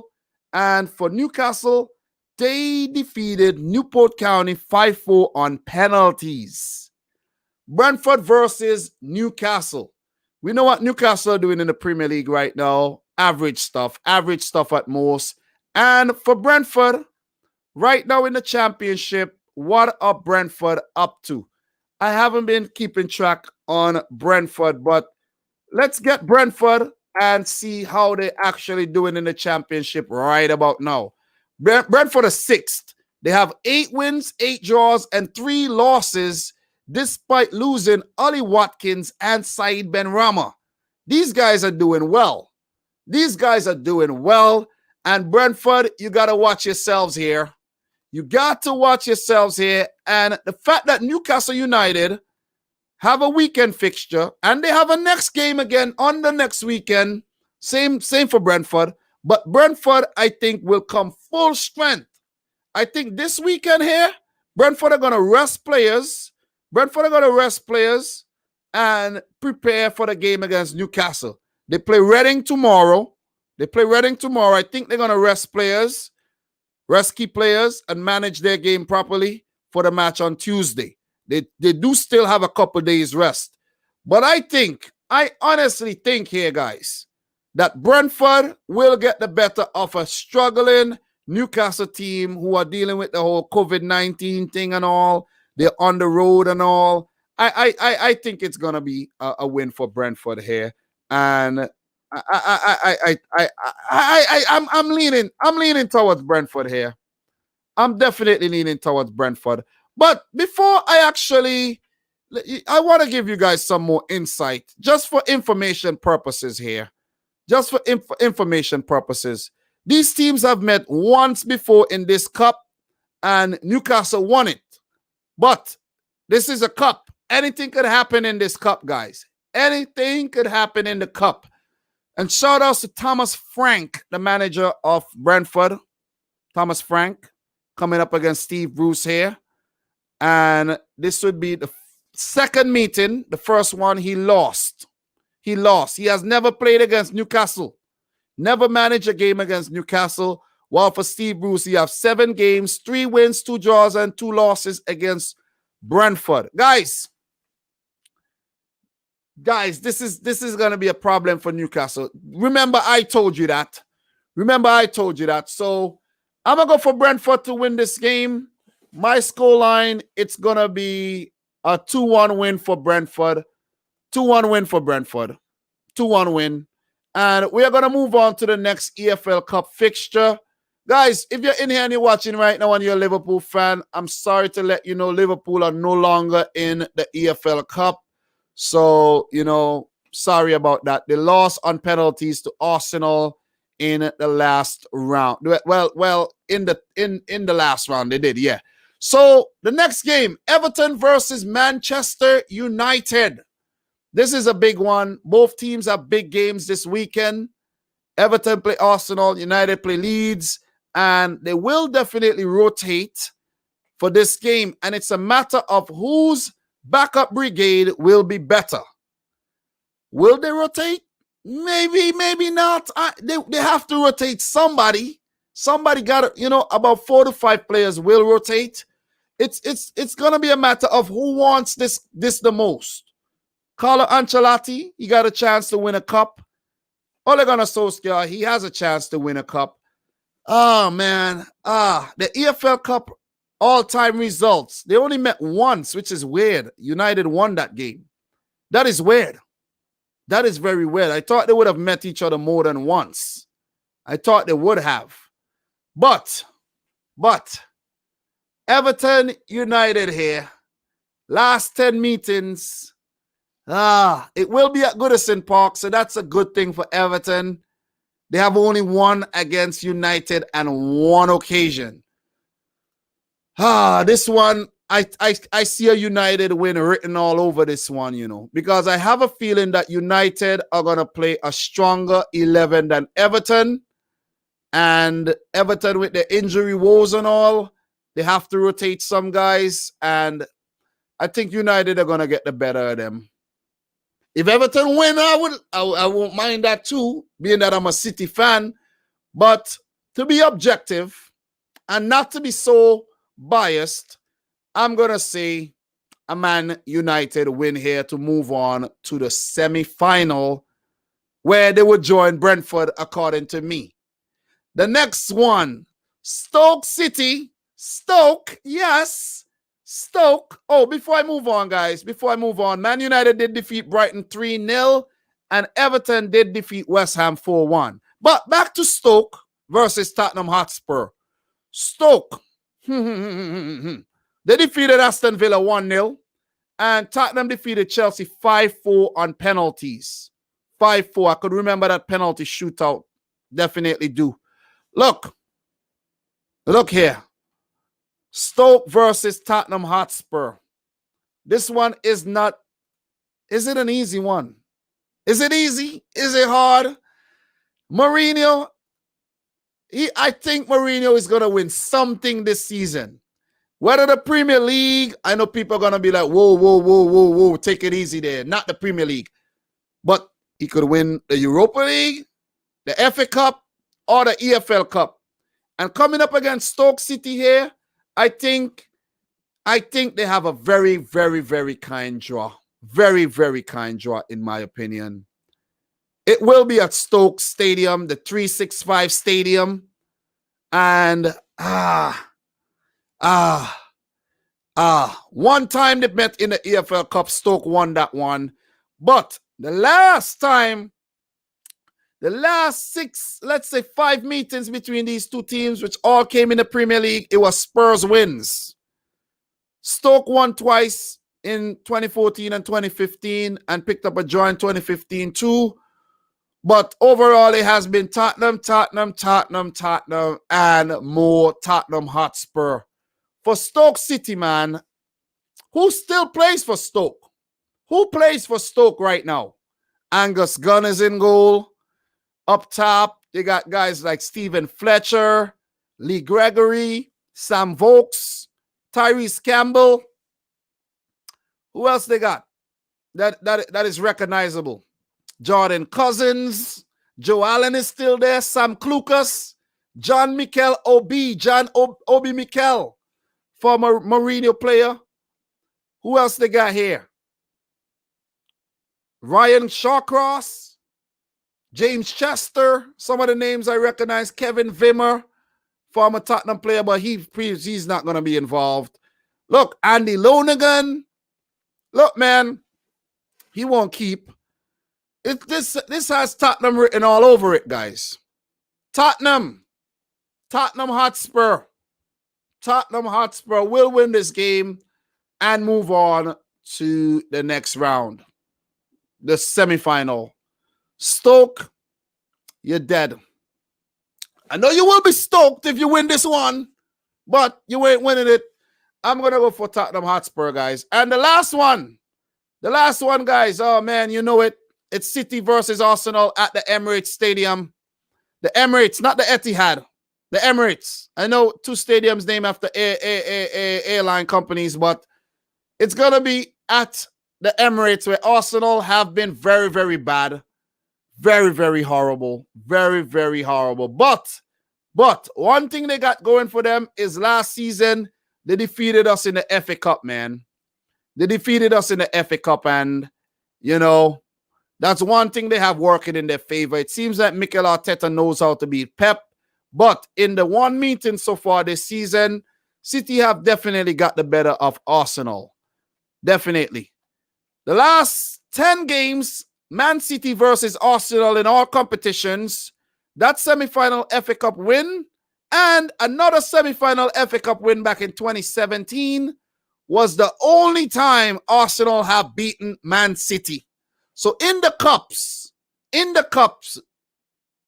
with the exception of the 2018 Carabao Cup final, Arsenal beat City. This is the Carabao Cup. This is Man City's cup. This is Man City's cup. I don't care what nobody want to say. This is City's cup. And if we lose to Arsenal, it would be a disaster. A disaster because of how Arsenal are playing right now in the league. Okay? This is our cup. Could I say that one more time? This is our cup. Okay? It's ours. It's ours. Look here. 1920, 1819, 1718. The last 3 years we have won this cup. Could we do a four-peat? Could we do a four-peat? And Value is asking who's going to get sent off this time. Look, next week, Tuesday, I should do a watch-along for this game. Should do a watch-along. Arsenal play City. And guys, I have to go for Man City here because of their record in this trophy, this Pizza Cup, Milk Cup, Carling Cup, Carabao Cup, Energy Drink, all the whatever cup it is. Now, City are favorites to win it. And I won't mind a City United final. But it could be a City Tottenham. But my predictions are Brentford, Tottenham, Manchester City, and Man United in the semis. Which means we could meet one of United or Tottenham. But I would like Brentford if they make it. You know what I'm saying? But let's wait until the teams make it. But this is my prediction, though. This is definitely my prediction. So, guys, also let me know your predictions in the comments down below. Okay? So, what are you guys saying in the chat right now? Who do you think would actually go through to the semis of this season's EFL Cup, the first trophy up for grabs? And this could be good because even though last season City didn't do so well, we still won that trophy. Arsenal, even though they didn't do great, they still won the FA Cup. Tottenham would want something. Solskjaer would want something. They didn't win anything last season, you know. Mikel Arteta won the Community Shield this season. He would want to add something to actually give Arsenal something to hope for. You see what I mean? You see what I mean? So, guys, man, look. It has been a great one. It has been a great one. We have Doug now. Doug, how are you going to predict us to beat Arsenal but not beat Southampton? Tell me. Explain yourself, bro. How? Tell me, man. You know what I mean? Tell me. All right, we have Jota on fire with a late one here. Liverpool 3, Crystal Palace 0. Look, man, who is going to watch the small cup? Yeah, it's worth watching. It's a cup. You don't have, if you're a Liverpool fan, you don't have to watch it. Liverpool fans don't have to watch the cup. They're not in it. You're not in it, so you don't have to watch it. You know, it's fine. It is fine. But guys, that'll be it for today, man. 3.5 hours have been talking nonstop. I haven't got any time to rest my voice because Ryan's internet abandoned us today. Doug fell asleep, and I was left all by my lonesome. But guys, you know, I'm the original one-man army for a very long time, and I do things by myself, and I do them well still. And, you know, I think I handled myself very, very well. So Doug is saying, I think City will prioritize that game more, and I think they will want to win that cup. I don't think we would prioritize the game. I think we have the depth in the squad that we could rotate and still come out strong, even against Southampton, against Arsenal as well. So, guys, that'll be it for today. Thank you very much for everybody who turned out, super chatted, all the new members, all the new followers, anybody who just found me today and like what they see. Shout outs to Doug, Demo, Dupe, you know, everybody in here, Robert Robinson, Nura Ali, Sayafi Jafar, Michael O'Day, Mike, Ume, Zoo, Rookie, Jota on fire, all of you guys, Neville, Chucky, Jick, everybody in here. Click for Kaylee if you're still in here. And from your boy, Dominic Rich. Until next time, peace out. Rich Squad.